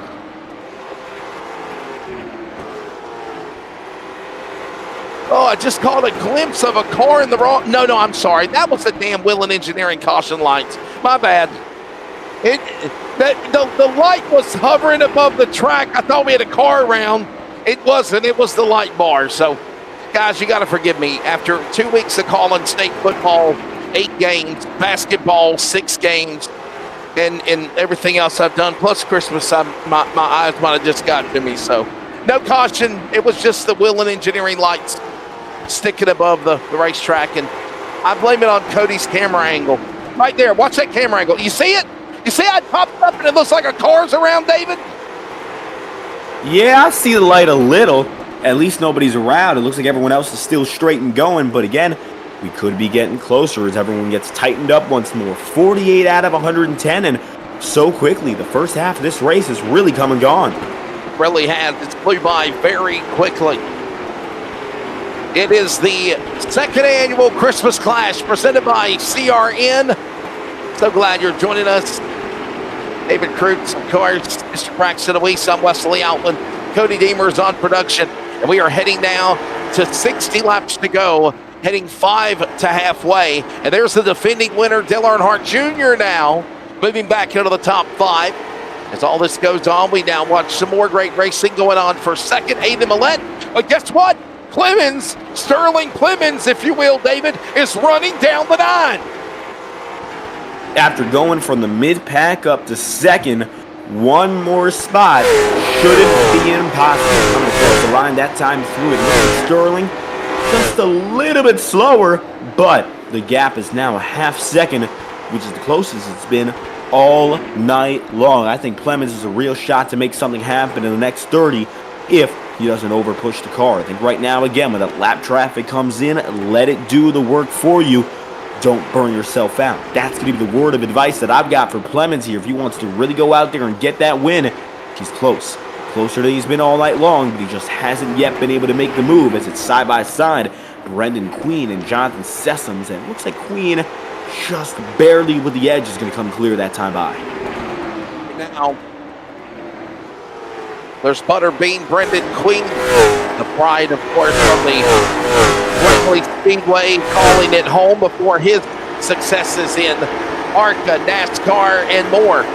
And right now, he is sitting comfortably in the top 10 of the 8th position. As we'll come to the cross flags, this time by 55 down, 55 to go. Don't forget that number is 22. The number 22 to get yourself drawn in after this race concludes for your chance to get tickets to Dillon and next Saturday or Sunday's New Year's Bash Street Stock Nationals. Right now, Braxton Weiss, our driver analyst, you're taking the first half of the Christmas Clash with a late model. At the very beginning, you know, it's very interesting. There was really no rhythm. There was cars all over the place, especially in the mid to the back of the pack. But as we see now, we've gotten ourselves in a really good rhythm. We've set ourselves here in the long run. I don't want to try to, you know, say this too early and then there be a caution. But although they look like they've gotten a rhythm pretty good, it's all about who can be that better car even farther in the long run, as this battle for the lead is heating up more and more here as Sterling Clemens is closing in on Aiden Millette. David, what have you been watching so far as we head to lap number 60 and under 50 to go? Well, right now, battles have gotten a little bit wider, but I'm still looking at the back half of that top 10. You go from Earnhardt down to Sarah Billiter here. Things are pretty tight. None of these drivers are more than a half second apart from each other, which means that one mistake, maybe by someone like Earnhardt, maybe by someone like Wyatt Mashburn, I think eventually that could mean closer racing in the late stage of this event. Only 50 laps to go, and remember, our longest race of the night besides this one is only 40. So we're coming down to short race territory here. I mean, more than 100 laps out of the way, that's when it really becomes time to go. But after the halfway point, no holds barred. If you're within a half second of another driver, why not start going for it? And this onboard perspective tells you that same story. It's about time to push, and it's about time to start gaining places if you can. You're exactly right. I think probably 3 storylines that I was watching as play-by-play in the first half of the race here as we're under 50 to go now. Personally, Adam Millett in his sheer domination. He's had some competition now, and one of those guys back in the saddle again is the Pepsi 26 of Noah Allison. Had some contact with a car, had to find his way from the back up to the front. He's now got around Sterling Clemens for the number 2 spot. Story number 3, Dale Earnhardt Jr., winner last year. He had handling issues. We saw it on board in the cockpit of the Sundrock number 8 Chevrolet for Junior Motorsports, and now the man out of KNC has put himself right back into the top 5 if he can get around Wyatt Mashburn to win this race and try to go 2 years in a row. So there's some of the storylines of some of the things we've been watching as we set ourselves in to the second half and the under 50 laps to go of the second annual Christmas Clash is right now the leader, top 5. Let's give you actually, David, a fulfilled rundown. We can do that. It's Adam Millett. He leads the way. Noah Allison second. Sterling Clemens is third. Tyler Matthews fourth. Wyatt Mashburn is right there in the top 5. Then it's Dale Earnhardt Jr., David Hall up 13 spots, highest climber of the race. Brendan Queen Butterbean, Jonathan Sessa, and Sarah Bilter, if you will. David, your top 10. And from then on back, you got Landon Huffman now running in the 11th place, John Riddle in 12th. Caleb Hall is going to be 13th as Riley Music gets up to the 14th place. Lee Jones, Toro Rodriguez, Brandon Clements, and Dylan Ward back to 18th. As Dalton Shupp is the final man of the lead lap in 19th place, and currently the only of which was off the lead lap. 1 lap down is Carson Heislip, and it looks like he has not yet gotten his way up, and he hasn't gotten a caution to get him there. 41 laps to go. It's getting less likely he makes it through. And believe it or not, we got 80 laps remaining of the festivities of the second rendition of the Christmas Clash presented by Community Radio Network. 40 laps remaining in the late model race, and then, of course, the U.S. Legends cars, as David alluded to just a few moments ago. High above, there's the aerial view of Larry King Law's Langley Speedway. That's the NASA Space Center, by the way, across the road. If you ever get a chance to take in Hampton, Virginia, I know it says Langley, Virginia, but it is Hampton. Hampton, Virginia is where this place is, right off of the interstate. It is a beautiful facility. Bill Mullis and Chuck Wall and everybody that is involved with what they've done at that track puts on a phenomenal show. Obviously, the car store, the Hampton Heat 200, the Sean Beluso Memorial, just some of the special events that they do. Larry King Law, LangleySpeedway.com, to put it on your bucket list of tracks to go to. Just like CarterAtSpeedway.com or DylanMotorspeedway.com as well, to go to these awesome racetracks. And right now, we are seeing Adam Millett lead this thing, but another great battle brewing is going on between Brendan Queen and Hall. All this goes on the racetrack going into turn 1, David. And right now, bumper to bumper, nose to nose, these are the moments you got to make the most of if you're a driver like the 03. I mean, we're looking at Brendan Queen right now, right up there. Skating off the corner bad. That's a bad exit off 4, but with how little this track is, every opportunity can come back to bite another. Look at David Hall there. Not a weak entry, but the exit a little bit wide, and they're going to be as close as they were beforehand. No dice there. Everything stays the same, and that's been the way it's been for most battles all throughout the racetrack. Noah Allison, in the meanwhile, has gotten by for second place over Sterling Clemens, and he's now within 0.3 of a second of leader Adam Millett. Millett has led every lap so far. That could change now that it's Allison on the fight. Getting by Clemens looked easy for second. What's now for third? We're kind of there watching all this going on. And Braxton Weiss, I bring you back in as our driver analyst, presented by Braxton Weiss Racing, as we see now the 18 of Chubb getting muscled out of the way, if you will, by Brandon Clements and leader Aiden Millett. Noah Allison right behind him for the lead. When do you go? 30 laps to go, closing in on it. When do you punch it and say, okay, I'm coming after you 9 and 26? Well, I'd say pretty much as soon as you can. We've had this long run. The tires are heating up. You definitely know how your car's feeling from the short run compared to the long run now. Are you able to push it anymore to be able to, catch that distance to the 9 car and the 26, the 2 leaders there? We've seen Sterling Clemens was up there earlier on battling Aiden Millett, which Aiden's been the fastest car pretty much all night. He has the fastest lap, and he started first, and he's been there all night. I don't know. I think he might have led every lap, but either way, Noah Allison came all the way from the back after a wreck, and how are his tires? There's only one set of tires that they have on their cars. I made that mistake earlier of thinking they had a set in the pits, but that definitely makes a change in how you're going to do with your tires. But we see a little bit of lap traffic there. Oh, here we go, battle for second. A big battle going on now as here comes the 0-3 Sterling Clemens muscling his way back into the number 3 position, battling with Noah Allison to get around for second. And remember, these two, David, went at it earlier, and now it's back at it again. I guess it's round 2, if you will. And it could be the second of many. Don't think it's going to end right here. I mean, looking at these drivers, they've all been competitive with each other, and they've all been pretty clean, which I think is the most important thing of all right now. You're not going to see these drivers going at each other with the intent to wreck, but competition is to be expected. Can Noah Allison try to get it back there? Clemens has been the hard charger. I wouldn't be surprised if now Clemens has the energy to start pushing, but the gap between he and leader Millett is now 1.7 seconds with 25 to go. It's going to take some next-level push to get there. And here's the story about Noah Allison and the Pepsi number 26 machine. He got involved in an accident with some cars at the start of the race. He brought out, as a matter of fact, the first caution of the night, the first practically yellow flag of the race.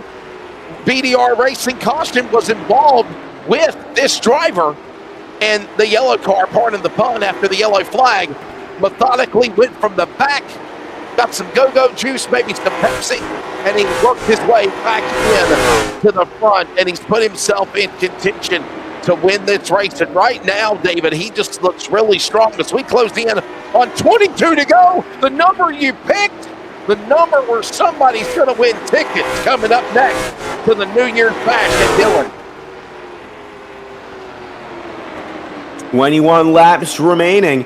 This is what it's all about. And I think right now Noah Allison's got in to keep on fighting. And he may very well just take this spot. Look at him. Oh, just getting the nose in there, but he gets loose. Bobbles. He'll need a second shot after that one. And watch now as Earnhardt goes after Tyler Matthews for 4th. Last year's winner, looking for 2 in a row. I'm running out. As here comes 20 to go. The winner last year, Dale Earnhardt Jr. back to 5th. A little wiggle there for a moment. Gets closer and closer to the back rear deck lid of the spoiler of Tyler Matthews, the former NASCAR North Carolina state champion. All this goes on as we see some shuffling in the back. That's Caleb Hall, Jones, Sessoms. All this happens going into turn 3 and 4. And oh boy, it's getting tight. And talk about tight. Double wide again with 18 laps to go. Oh, make it 3 wide. Look at that in the back of the field. 3 with a little bit of contact. Luckily, everyone gets away from that one, but you can see them still fighting.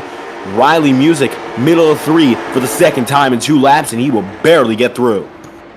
Pick a lane, any lane. Pick a car, any car. Riley Music about got split up the middle. The 47, but Hall could not get to him, and neither could Ward. Is all this going on? No, I'm sorry, Jones. All this goes on. 15 to go. Braxton, it's go time. If you're these guys holding back, you better do something now and punch it to get to the front. Yes, it is. Get what you can. I don't believe anybody's going to catch Aiden Millett unless there is some lap traffic or there is caution. We've had ourselves a pretty good run thus far. We can see all the rubber that's been put down on the track. It's been Aiden Millett's race to lose. And you just saw from the speed shot at the start-finish line a full revolution of all the cars going around the racetrack. And you can see David with 14, like it's 13 to go now at the line. There's the leader. Everybody is in a square circle going around this place right now. There's no path anywhere. Say goodbye to even double file. I think right now with time running out, well, if you're going to stay patient and let the clock run, then you're going to stay exactly where you are, or worse, you're going to get past pretty fast. I think that's the way it's going to look right now. But if we don't see any of that competition come back, so be it. Leaders have gotten away. Mid-pack is spread out a little bit more as well.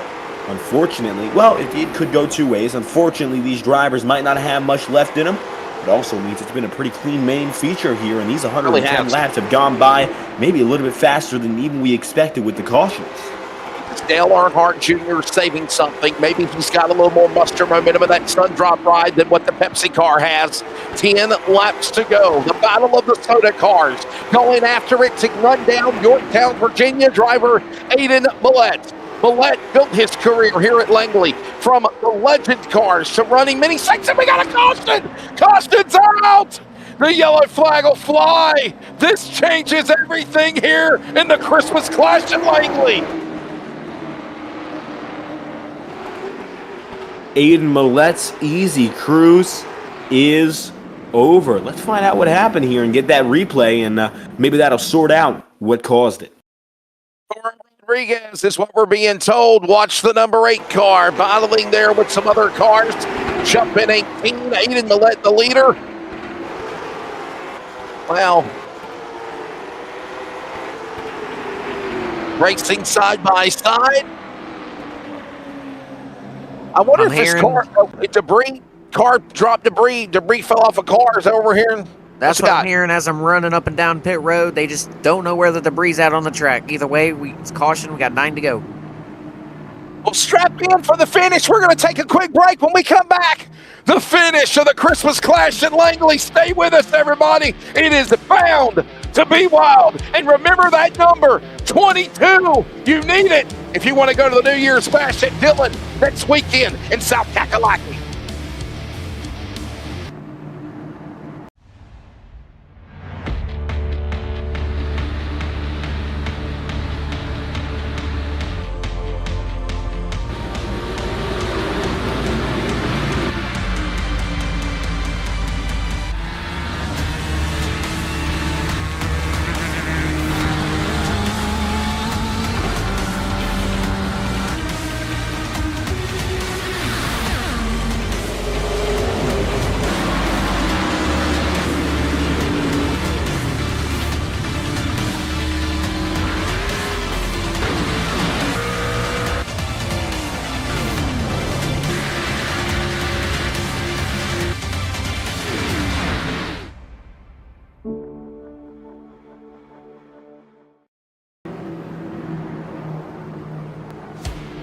Yep. Back here at the Christmas Clash. Oh boy, I'm understanding that the race director, David and Braxton, called for the caution. There wasn't reported debris on the track. We just don't know where. It's been picked up. Hell, it might have been that Willen engineering light, though. I thought was the car spun out earlier. Unbelievable. Pace car is in. Ladies and gentlemen, 8 laps to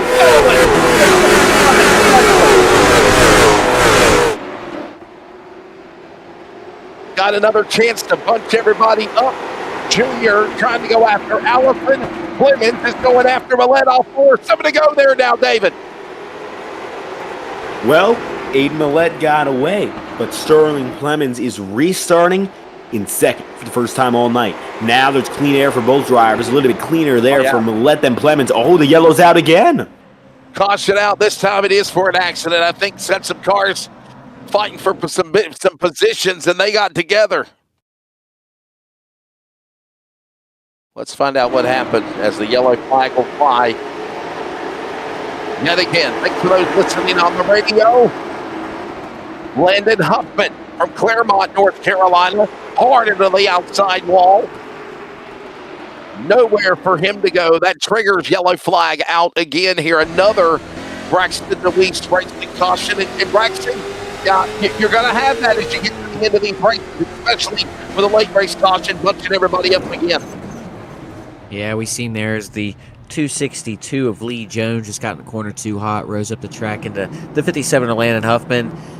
Either the tires, they hopped each other, or there was just a lot of, just too much of the hit going onto the door to where it launched him up the track into the wall a little bit to cause a caution there.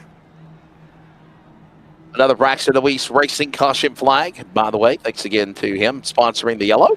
Stagger Pro Motorsports for the win the weather. USA Tires for the green flag. W Energy for the one to go. Thanks to everybody, whether you're watching or listening on FTN, CRN, Elevated TV. We're going to give away those tickets. 2 different winners, 1 ticket giveaway next. David, we got to settle this one, man. And as soon as Aiden Millett thinks he's got this thing won, the Banana Republic flag waves again. Still, I think he's got the advantage, but Sterling Clemens did not get a good restart last time by, so why not re-roll the dice and try to figure things out a little bit better? I wouldn't be all too shocked if Sterling gets a better launch now after a little bit of practice. The lights off on the pace car. I think we're going to get them stacked up here. We're not stacked up, single file.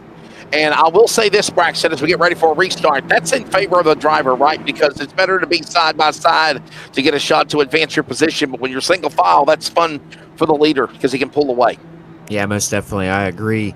You're not side by side. You're a whole, pretty much a car length back unless you can get a real good run. But at that point, you could potentially be jumping the start. So you got to go when the leader goes here, and we'll see what happens. Play bells ring. Are you listening? And the virtual cars are now back in full song to decide the Christmas Clash with 6 to go. Millett on the gas. He's gone over Plymouth. Allison and Earnhardt Jr. Marshburn, your top 5. And 5 to go at the line, David, as they roar to 1 with Millett in the lead. Same story for your leading man, but it could be a little bit different now for second. Watch as Noah Allison has a little bit of competition. Dale Earnhardt Jr. dropping to the inside, trying to make a move for third. And it looks like that will be it. Number 8 machine gets up to P3. Will he be able to go after Sterling Clemens and make the comeback of the race? 4 laps to go. 2 spots to make. And an opportunity at becoming a 2-time champion for Earnhardt here in the final moments. Got to get himself in position. By the way, you can see that rubber buildup that Braxton DeWeese was talking about. You can see where it's literally flying through the air, especially on the restarts. As there's Sterling Clemens. Can he go after Millett? Time is running out. 2 to go. As Millett continues to hold his line. The field by the start finish. Millett at a comfortable position. Now got a lap car in its midst, but time is running out. Dummy Energy, white flag, 1 lap to go. Final time, Aiden Millett into turn number 1 and 2. Lap car up in front will not be a factor. Clemens and Jr. battle amongst themselves for second. Aiden Millett, flag to flag, wins the second annual Christmas Clash at Langley. And when I mean flag to flag, he dominated this race from the starting spot. Allison, his outside pole adversary, had problems. He held off the likes of Dale Earnhardt Jr., Clemens, anybody that threw anything at him on the gauntlet, if you will, David. But when it's said and done, from Yorktown, Virginia, from legends to late models, and he calls Langley Speedway home, Aiden Millett wins the second annual iRacing Virtual Christmas Clash presented by CRN. It's no surprise he won. End-to-end dominance. Millett was by far the best driver tonight, and he showed not a second of weakness out there. I think that's the most impressive thing. Every moment counted for that 9 team, and even though Clemens tried to go after it, or Noah Allison, who was also in second, there was really no way to chase him down, and he looked as consistent as ever, whether it was a long green flag run or if it was cautions. There was no difference in between. As a driver, Millett was rock solid from end to end. run 110 laps in 43 minutes, no attempts at overtime, and obviously this is the way it looked. 5 total cautions for 4 lead changes. Blue line soft wash caution information. Driver analyst Braxton Luis, I bring you back in here before we give the results. Obviously, at one time you were talking about Dale Earnhardt Jr., Noah Allison. Those guys got to climb up to the front, but they just couldn't hold off the likes of Aiden Millett. I think the best car, the strongest car, the fastest car won the race this year for the Christmas Clash. Yeah, I most definitely agree with that. Aiden was able to survive all the chaos at the beginning with all the restarts. He survived the long run. The tires were perfect to be able to not only stay out front, but pace through the long run and actually pull away.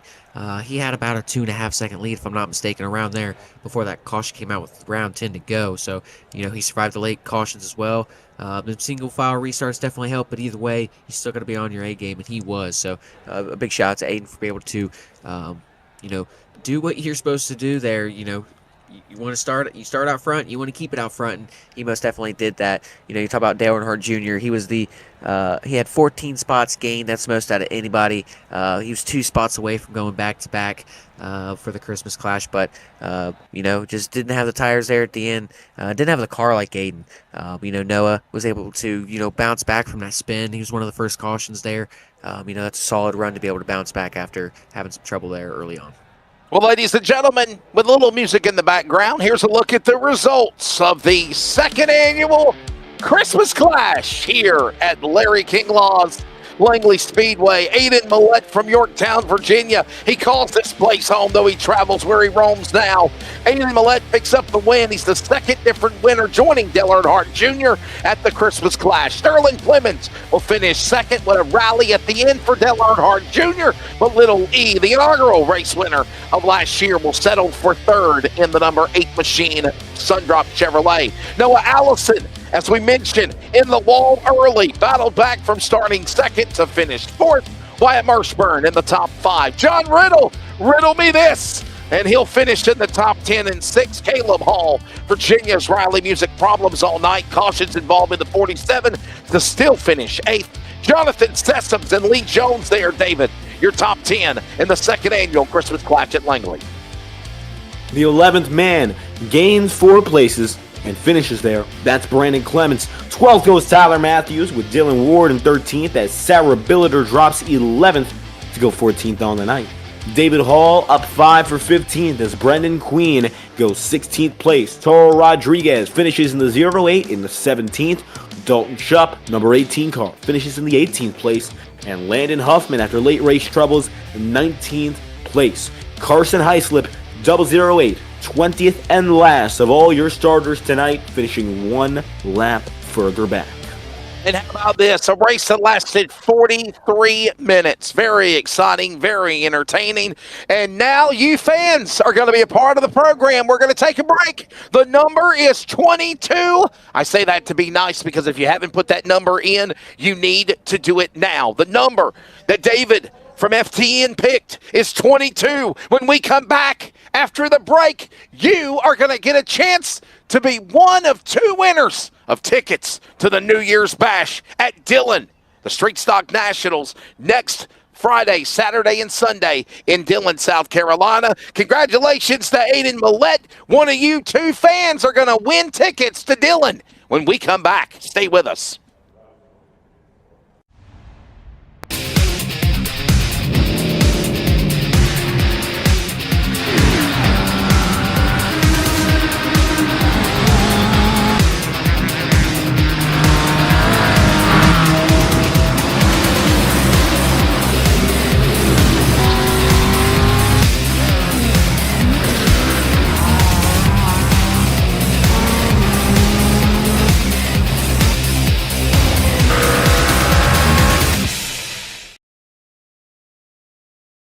Extreme racing, extreme excitement, extreme fun.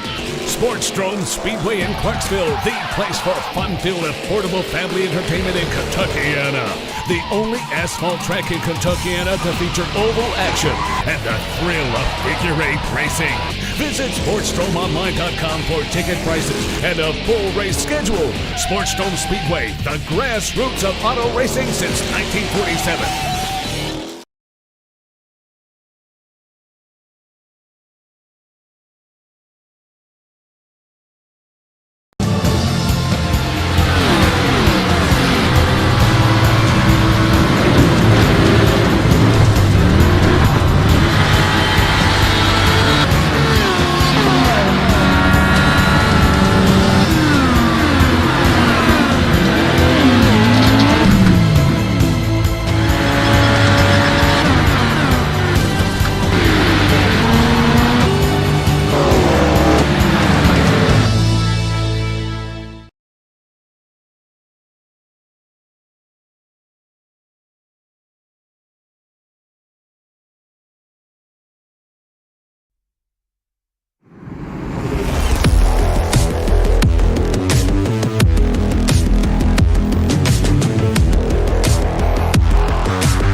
Listening to the CRN Community Radio Network. We now pause for station identification. This is the Community Radio Network, WCRN, 87.9 FM, Clayton, Garner, Smithfield, North Carolina. Proud to be in the USA. We are CRN. If you've been listening on your radio dial for the last couple of hours, you've been tuned in to the Christmas iRacing Clash presented by CRN. And we have completed the late model portion of the event. Congratulations to Aiden Millette, all the winners we've had. And there's one more race left to go with the CRN US Legends cars. But first, David, there it is. I guess we've got three people. Three people? That's it? Wow. Well, two of them are going to go home empty-handed either way. Let's figure out who gets it done. What's the lyrics of Meatloaf? Don't be sad because 2 out of 3 ain't bad, right? We're going to spin the wheel. Cody, if you will. When you got like some little jingle bell music in the background, a little holiday music or a little, Price is Right music or something, a little festive music, We'll work on that for next year. All right, we're going to count it down, everybody. 5, 4, 3, 2, 1. Spin it! Spin it! Spin it! David Hall is the first winner, ladies and gentlemen. All right, so David Hall. Yeah. All right. David Hall is the first winner. David Hall. All right, we're going to do the second one. He's going to easily get a hold of you. He knows who you are. And David Hall, he knows who I am. You better come say hello to me at Dillon next week. Man, so once again, you screwed it up because you advertised all weekend there's going to be somebody's going to win a ticket. 2 winners. 1. Never mind. I'm going to strangle you later. Never mind. So I guess there's not going to be 2 winners. There's only going to be 1 winner.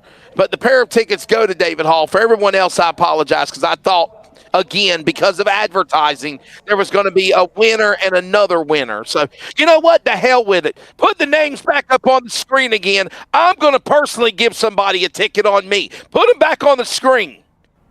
Because your false information is what caused that confusion. Put it back on the screen, and I'll bite the bullet for Ron Barfield. I'll buy somebody a ticket. Because I thought we were going to have 1 winner, 1 to 2 tickets. So let's do it one more time. We're down to Jonathan Sessoms and Wyatt Marshburn. 5, 4, 3, 2, 1. Flip it, spin it. Somebody's going to win a ticket. Jonathan Sessoms, you are going to win a pair of tickets on me. So I will contact Ron Barfield myself, and I will tell him he take it out of my announcer pay, or I'll pay for it. Because I'm sorry, it was advertised, or it seemed like it was advertised. We were going to give away 2 tickets, 1 winner each spin. So, nonetheless, those guys, and I know all of them very well, David Hall and Mr. Sessoms, you guys are going to Dillon at the New Year's Bash. Now that all of the political stuff is out of the way, and we know who's going to the race, David, now we get ready for the Legends cars. And, man, if you're a fan of these small machines, Langley and the Legends is like peanut butter and jelly or milk and cookies, right? I mean, that's a nice way of saying it, because this is just a fun racetrack, and I think we're going to see a fun 40-lapper to close it out. And not only that, these, of course, the Legends cars, the smallest on the agenda, they got a lot of racing room. But what are they going to do with them? Late model stocks gave us a little bit more aggressive racing. Bringing that to these Legends cars that could go around easy, maybe we tap into the green-white checkers, maybe not. I mean, I wouldn't be surprised if we went another race green, given how the night has gone so far, though. Braxton, I know you've ran, Bandoleros. Have you ran Legends on iRacing before, Braxton? What do you think of these kind of cars, man? I know the Thunder Roadsters. I know you've ran Thunder Roadsters. How different is a Thunder Roadster compared to a Legends? But obviously, they're still small, they're compact, and they're fun to watch. Well, I've never personally ran a Legend in real life. Okay. The cars sound very alike. I haven't really got my Roadster dialed in to where I can really be like, okay, it's solid to where I'm running up front and I can compare it to a car that's like handling well. We got a couple changes we got to make, but just driving the Legends here, they're on iRacing, they're very twitchy. You really got to be easy on the throttle, just on throttle, your steering input, on everything really. I've heard that they're harder to drive on here, or they don't really drive much like real life. So try to see what we can do to do the best we can. I know we have a race coming up in Rolling Thunder with the Legends cars that I'm going to be partaking in for a league race at the Nashville Fairgrounds Mini. So hopefully that goes well. I've done a couple races there, but I'm interested to see how they do here on Langley. I'll consider this a little bit of a bigger track for them than what they usually run. This is a little bit wider. They can really use up the track and really just wound out, even with it being a little flat. So it's going to be interesting. There you go. Well, ladies and gentlemen, Legends car time. Let's take a look at the starting lineup as these guys get into position. The Legend cars will be the final send-off of the second edition of the Christmas Clash presented by CRN. 23 of these machines are ready to go for 40 laps, and here is a look at the starting lineup as they are all getting gridded. They will be in place. Mr. Engineer, some lineup music, and let's get it started. And how do you do this? Producer, driver, Cody Deemers on the pole. You can't make this shit up. Cody Deemers on the pole in the number 1 with Wyatt Marshburn to the outside. John Robbins and Caleb Hall on row number 2. Then it's going to be John Stapleton and Mason Weekly. Lee Jones and Jeremy Ashby on row 4. And David saved me. Jonathan Rist and Caleb Burridge on row number 5.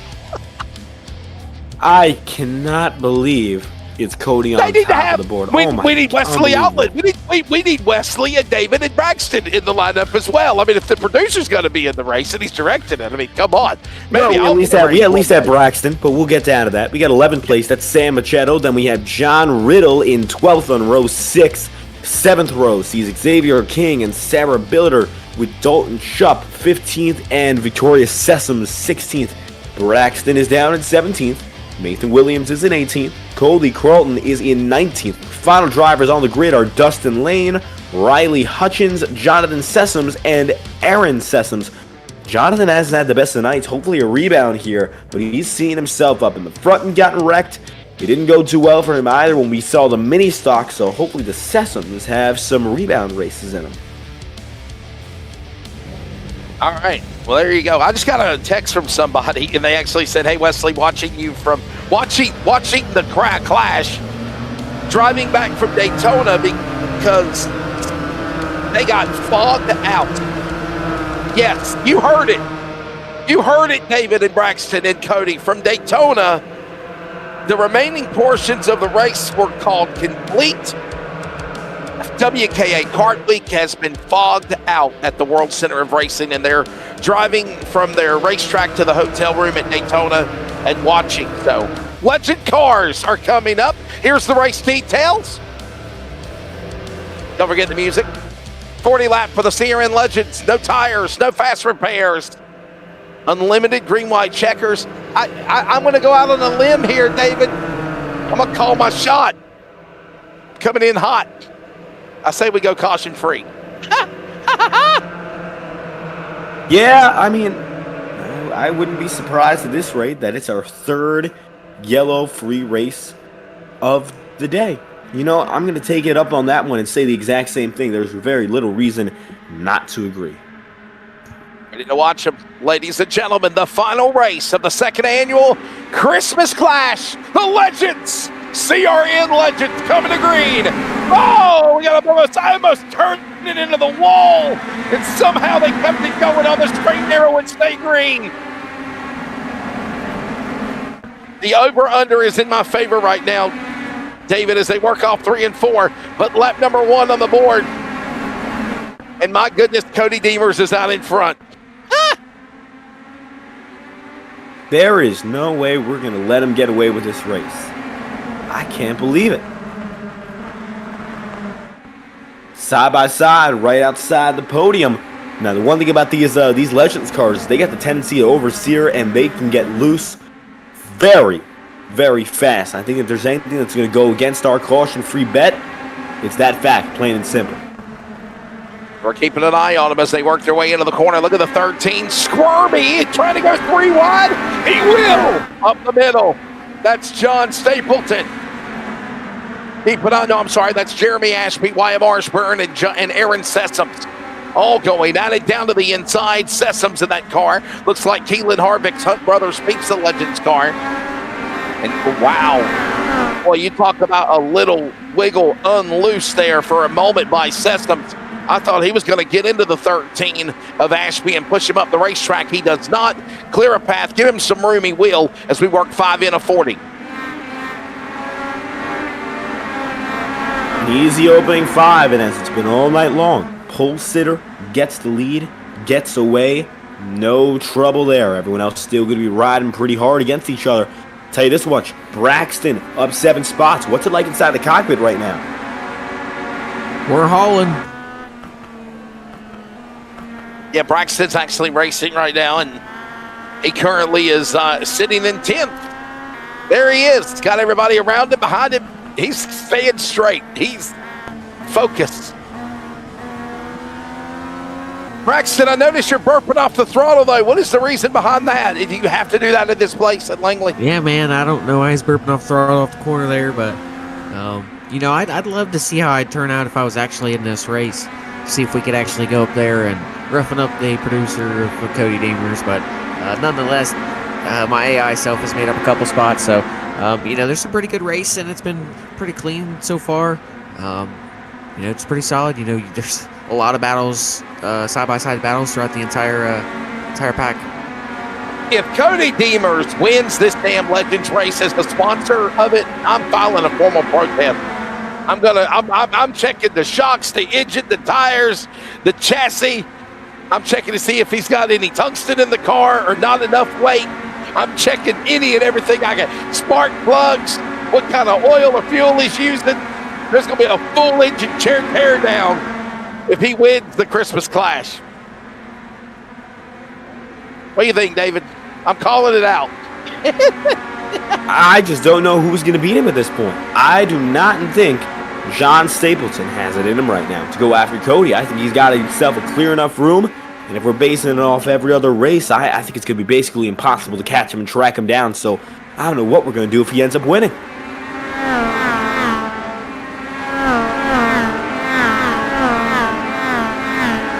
Right now, he is man, that's running away with it. Oh, the sound of those legend cars. So sweet, so awesome. Cody Deemer in the lead. You know, it would only be... Is Sarah built to turn this race? Yes, Sarah, get up there in a second, okay? It would be a fiance couple battle there at the end. Season last. I heard Sarah might be having flashbacks of the Slinger Nationals and Slinger Speedway in the figure 8 race when she was dominating the race, and then she got taken out on the last lap by Cody Deemer.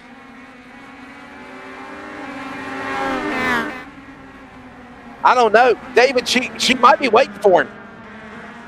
Can we get a better angle on the distance between them two right now? I mean, we're looking at Stapleton. Let's take a look at where Sarah is on track. How big is that gap right now? Where's Sarah at? There's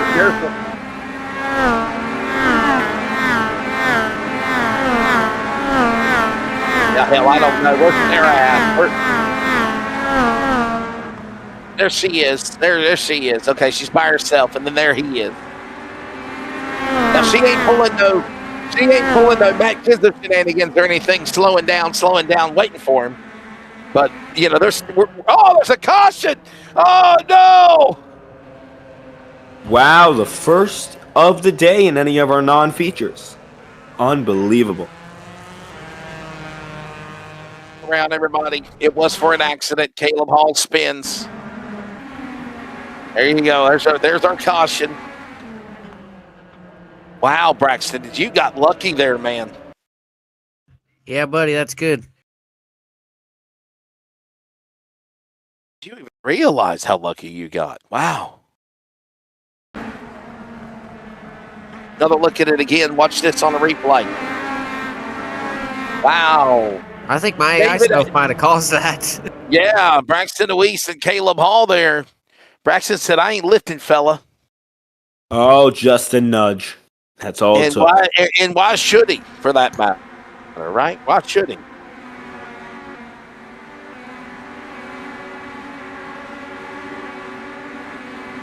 Got loose twice there. And the wall hard.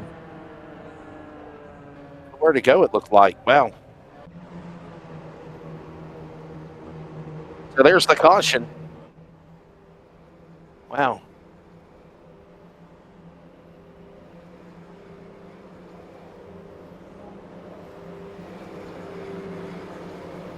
Cheering on him. He's cheering him on, everybody. People are cheering. David, this is a conspiracy, man. This is a conspiracy. I don't think we should let it happen. We should just keep throwing yellows until someone gets a shot around him. There you go. Well, just remember, he is the race director.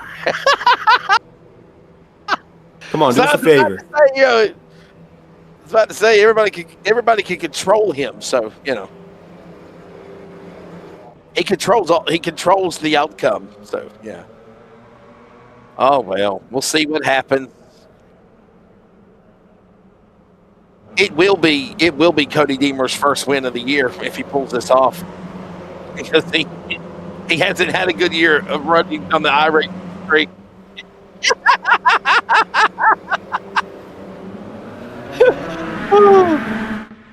As we go back to green. We might have to let him have it, David. We might have to let him have it. Come on, someone's got to get a shot around the outside here. He's had a hard year. Back underway.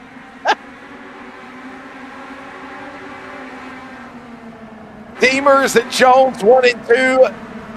That's Berg, by the way. Berg in third, and Robin.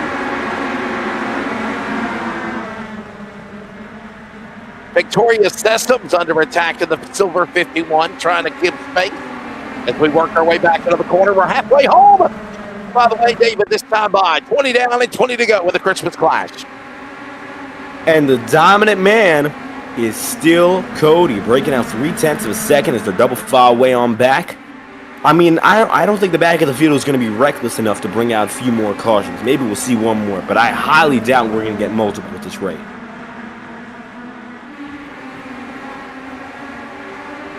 Wow, they're dicey, though. I mean, double file looks really, really dicey with these guys. And when they go 3 wide, I mean, they have enough room to.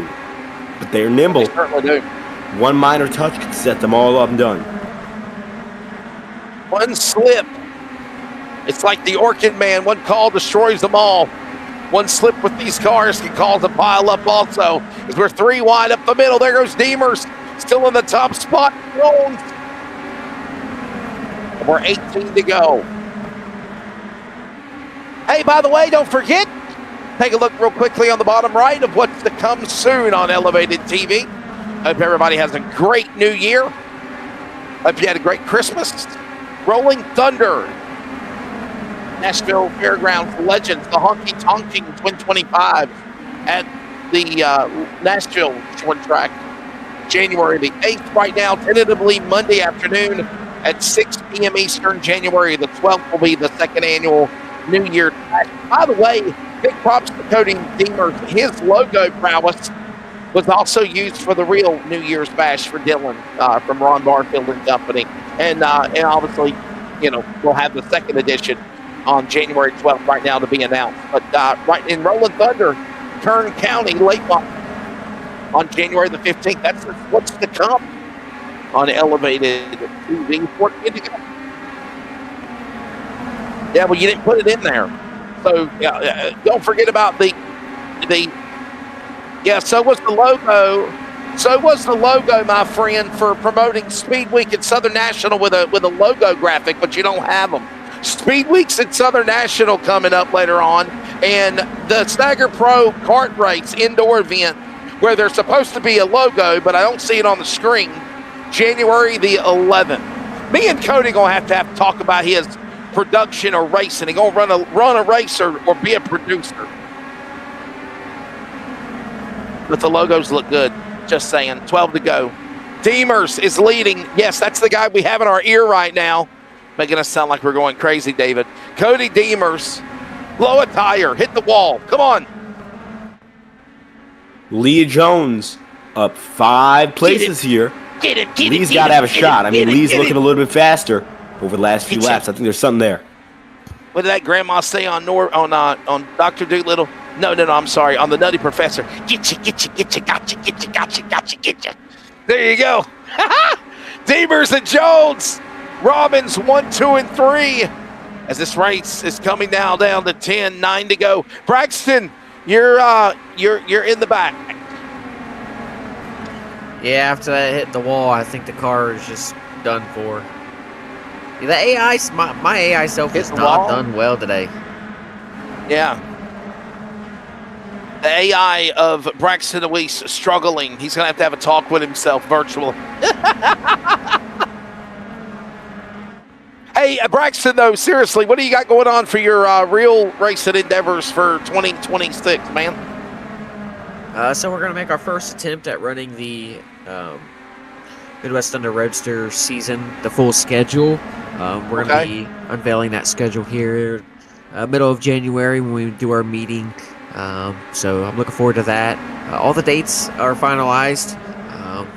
Just a little sneak peek. We were able to get a track here in the home state of mine of Ohio. So I'm looking forward to racing at a home track of mine.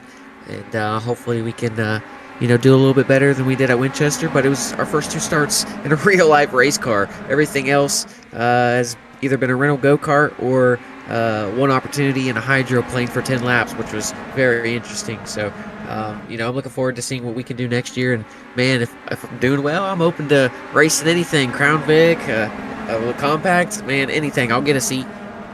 And not to mention what you also do in your iRacing endeavors. So, close it in. 5 laps to go, 4 to go. And Cody Demers is trying to win this thing. That's all I got to say. I think he's going to do it. I think he's going to do it. Looks like nobody else has the speed to catch up. To the line. 3 to go. If we need cautions, we need them now. Just saying. Well, Cody Demers, and look at Jones, though. Come on, Jones. Yeah, Lee's faster, though. Look at that. Get him, Jones. Get him. 2 to go. FTN Networks, David, call the finish of the Legends at Langley, buddy. Oh, come on, Lee Jones. Lee's about 0.4 of a second back here. Cody Deemers, though, quicker through 1 and 2. Now trying to pull it together and make it one more lap. White flags out this time brought to you by W Energy. They'll fight in the back for 4th. I don't know. Lee's got to make it a perfect lap into 1 and 2. Cody hugs the inside line. He's got it down the back straightaway. One final chance for Lee Jones. Dives it in. No way. Cody Deemers, as our producer, wins and finishes the Christmas Clash. That is unbelievable. And he did it flag to flag. That was dominant. Regrettably, that was dominant. 3 feet. He did. I can't believe we let that happen. Wow. I cannot believe it. You know, I'm all for Braxton Deweese's driver analyst racing and calling driver commentary winning. But the producer? Come on. Oh, well. This is his first win of the year. It's his first. It has been. No. Wait a minute. I'm sorry. Didn't you win Slinger Nationals? Didn't you win the figure 8 race when you wrecked your girlfriend? Now fiance? Oh, yeah, that's right. Yeah, see, karma. Oh. Boy, oh, boy. Alabama Hot Pockets in Indiana tonight. That's all I'm going to say. Let's go, ladies and gentlemen, for the results. The results for the Legends. And by the way, guys, we can actually interview the winner because he's here. It's Cody Deemers. Cody Deemers wins the race. Lee Jones second. Dustin Lane is third. Caleb Burge fourth. Mason Weekly fifth. And it's John Robbins, Jonathan Sessoms, John Stapleton, Xavier King, Wyatt Marshburn, David, the top 10 for what will be the final race of the night here at the Christmas Clash. And then you got Caleb Hall, Jonathan Rist, Riley Hutchins, Sarah going from last up to 14th, Aaron Sessoms 15th, Dalton Shupp 16th, Nathan Williams 17th, Braxton Deweese P18, Sam Machetto, Cody Carlton, and then your last guys on the field, Victoria Sessoms, John Riddle, Jeremy Ashby to end the 23-car field. And Wesley, you're absolutely right. We got our winner right here we can speak to. Yeah, let's go to Victory Lane and speak to Cody Deemers. Cody, I really don't know what. Cody, I really don't know. Your mic's not working? His mic's not working, everybody. Some understand he's offline as he's going through inspection. He's in the room of doom right now, so he has no comment. So there you go. No, in all seriousness, no, congratulations. You got to at least get one win out of the year, and if not the Christmas Clash, when else? So yeah. Never. CRN Legends 40-lapper in the books, one yellow flag, and when it's said and done, it goes as the man, Cody Deemers, picking up the checkered flag. And ladies and gentlemen, yeah, that's kind of, are you saying that that's rigged? Are you saying that you purposely done that? What are you unveiling here? He changed the outcome of the race intentionally. Braxton and Cody were in on it here. David, David Kreutz, this is the only thing that I'm thinking here, that Braxton and Cody were in cahoots with one another here, right? It was a Michael Waltrip racing moment. No, but why would Braxton want Cody to win? I don't get it. Braxton, why would you want Cody Deemers to win? I don't.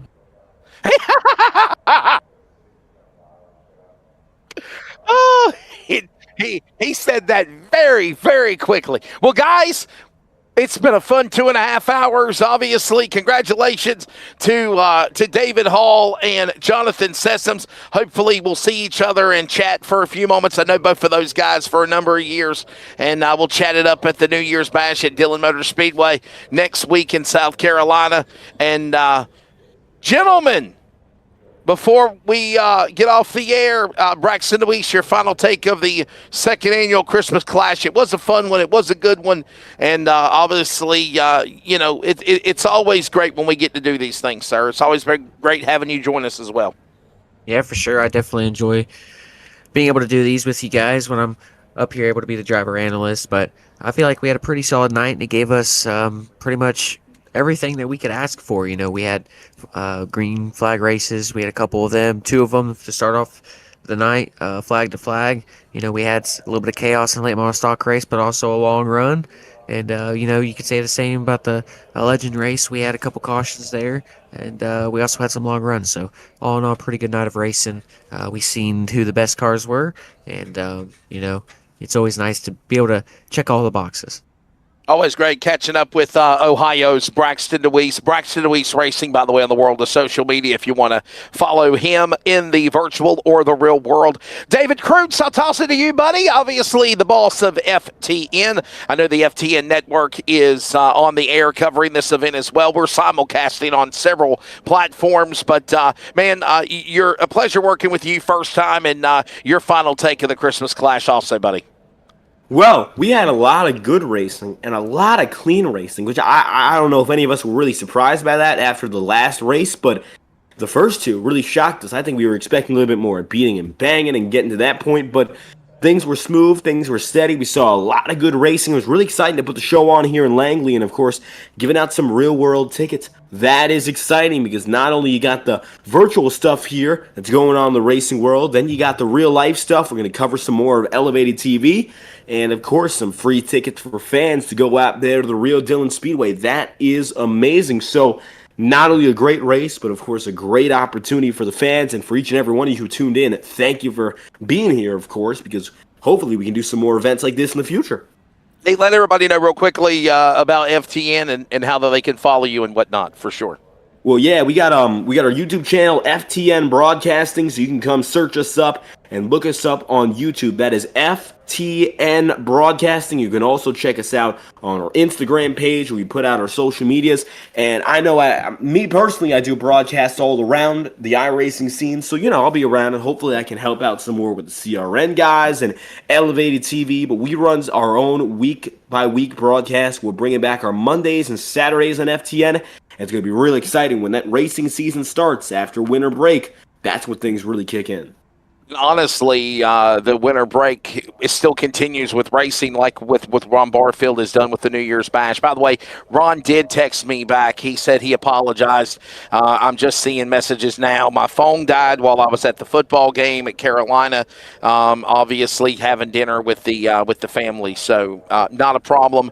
Ron Barfield did want to say congratulations to Jonathan Sessoms and David Hall. We'll take care of you. And like I said, David, I know you got a pair. I thought it was a 1 ticket per winner, but it's a pair of tickets. I went ahead and gave it out another pair of tickets to sort out that confusion. But Jonathan Sessoms and David Hall, congratulations, guys, and I hope you take in the New Year's Bash Street Stock Nationals. I promise you it'll be a very exciting event. I've already started working on my announcer broadcast notes, and I think we're up to around 50 or so street stocks for the race, not counting everybody else that's signed up. Street stocks, mini stocks, dirt car, late models on pavement, the Challenger limited late model race, and so much more. It truly is something exciting. DillonMotorspeedway.com if you want to be there on live. If you can't, it will be on Racing America and audio casted on CRN, the community radio network, as well. Don't forget, Elevated TV has a new website. Click on the QR code right now and check it out. And as always, stay tuned for all the great things that are coming soon, like the next broadcast, the Honky Tonking Legends Twin 25s at Nashville, the New Year's Bash Virtual Street Stock Nationals, right now scheduled for New Smyrna on Monday, January the 12th. If that changes, we'll let you know. And Elevated TV, Kern County Late Models, Rolling Thunder on January the 8th. As always, follow us on Elevated TV on social media, FTN Broadcasting on YouTube and social media, and the community radio network at wearecrn.com and all of our social media platforms, Facebook, X, Instagram, and TikTok. For Mr. Producer Cody Deemers, Cody, I'll let you come in here. Oh, is your mic working now in the producer role? Cody, what do you want to say as far as all the work that's gone behind what we do in doing these events? Obviously, and the Christmas Clash is another one that's the second year in the books, like the Derby, like the Hampton Heat, like the, if you will, Martinsville Late Model Race, and all the other ones we do, Thanksgiving Classics, All-American 400, Oxford 250s, Winchester 400s, Slinger Nationals. Hell, I lost count how many we've done, and obviously getting your logo created to be promoted for real racing, putting out real race tickets. A lot of work goes behind what you've done over the years, man. Big kudos to you. I know we, there's a lot of work. There's a lot of work that goes behind this stuff. I know it's iRacing. It's not the real deal, but you still put a passion into it for sure, man. Your final take on everything. Yeah, man. Now his mic works. Yeah, my wife's sitting behind me, and she'll tell you firsthand and foremost that I've stressed myself out over this race. For it to even be a virtual race, trying to get tickets, trying to make sure everything's kudos. Knowing there's going to be a lot of people watching, a lot of eyes on me. And you still make mistakes. There's still things that you can still make better. That you find out when you're on the air. I mean, there's a lot of things that you still have to figure out. But and going to the real life, that's what another big thing. I mean, Braxton Oweiss, he's been helping me along the way with the real life stuff. We've been kind of tag teaming that to get ready for the Stagger Pros go-kart race on January the 11th. Then we got the Roadster races. We're broadcasting them. I mean, there's a lot of stuff, and to think, coming from 2022 when I started this thing, just doing little AI races with my buddies on my own, didn't even have a name, and just little old Roosters broadcasting and on my channel, my own channel, and to where I'm at now, coming into 2026, knowing that I'm going to the real world, it's kind of crazy. But I didn't have a Christmas. My Christmas was eat some biscuits and gravy and sausage patties, and I jumped right on the computer and I started busting my butt when I got the word from Ron Barfield that I could give the tickets away. So sorry about the confusion. I thought I made it very clear with 2 tickets being on the screen, and saying that I was giving to put your name down for both tickets. That was my fault if that was miscommunicated. I thought I kind of had everything all on the IPO, but again, we all make mistakes. We're not perfect. If we were, we wouldn't be here. Good. But yeah, it's took a lot of work. I've took all week and basically all weekend to prepare for this. I mean, I've put a lot of effort into it, and the effort showed with having almost 37 people watching between 4 or 5 platforms. So that's a big deal to me. Yeah. Well, anyhow, again, from the confusion of either saying giving away 2 free tickets or a pair of tickets or how we done it, we got it done. And obviously we got those guys. I know they're coming to the race. They've actually already texted me and already said, Wesley, I'll see you Saturday or Sunday. So, well, with that being said, yes, Blade Ninja Mom, it is over. It is done.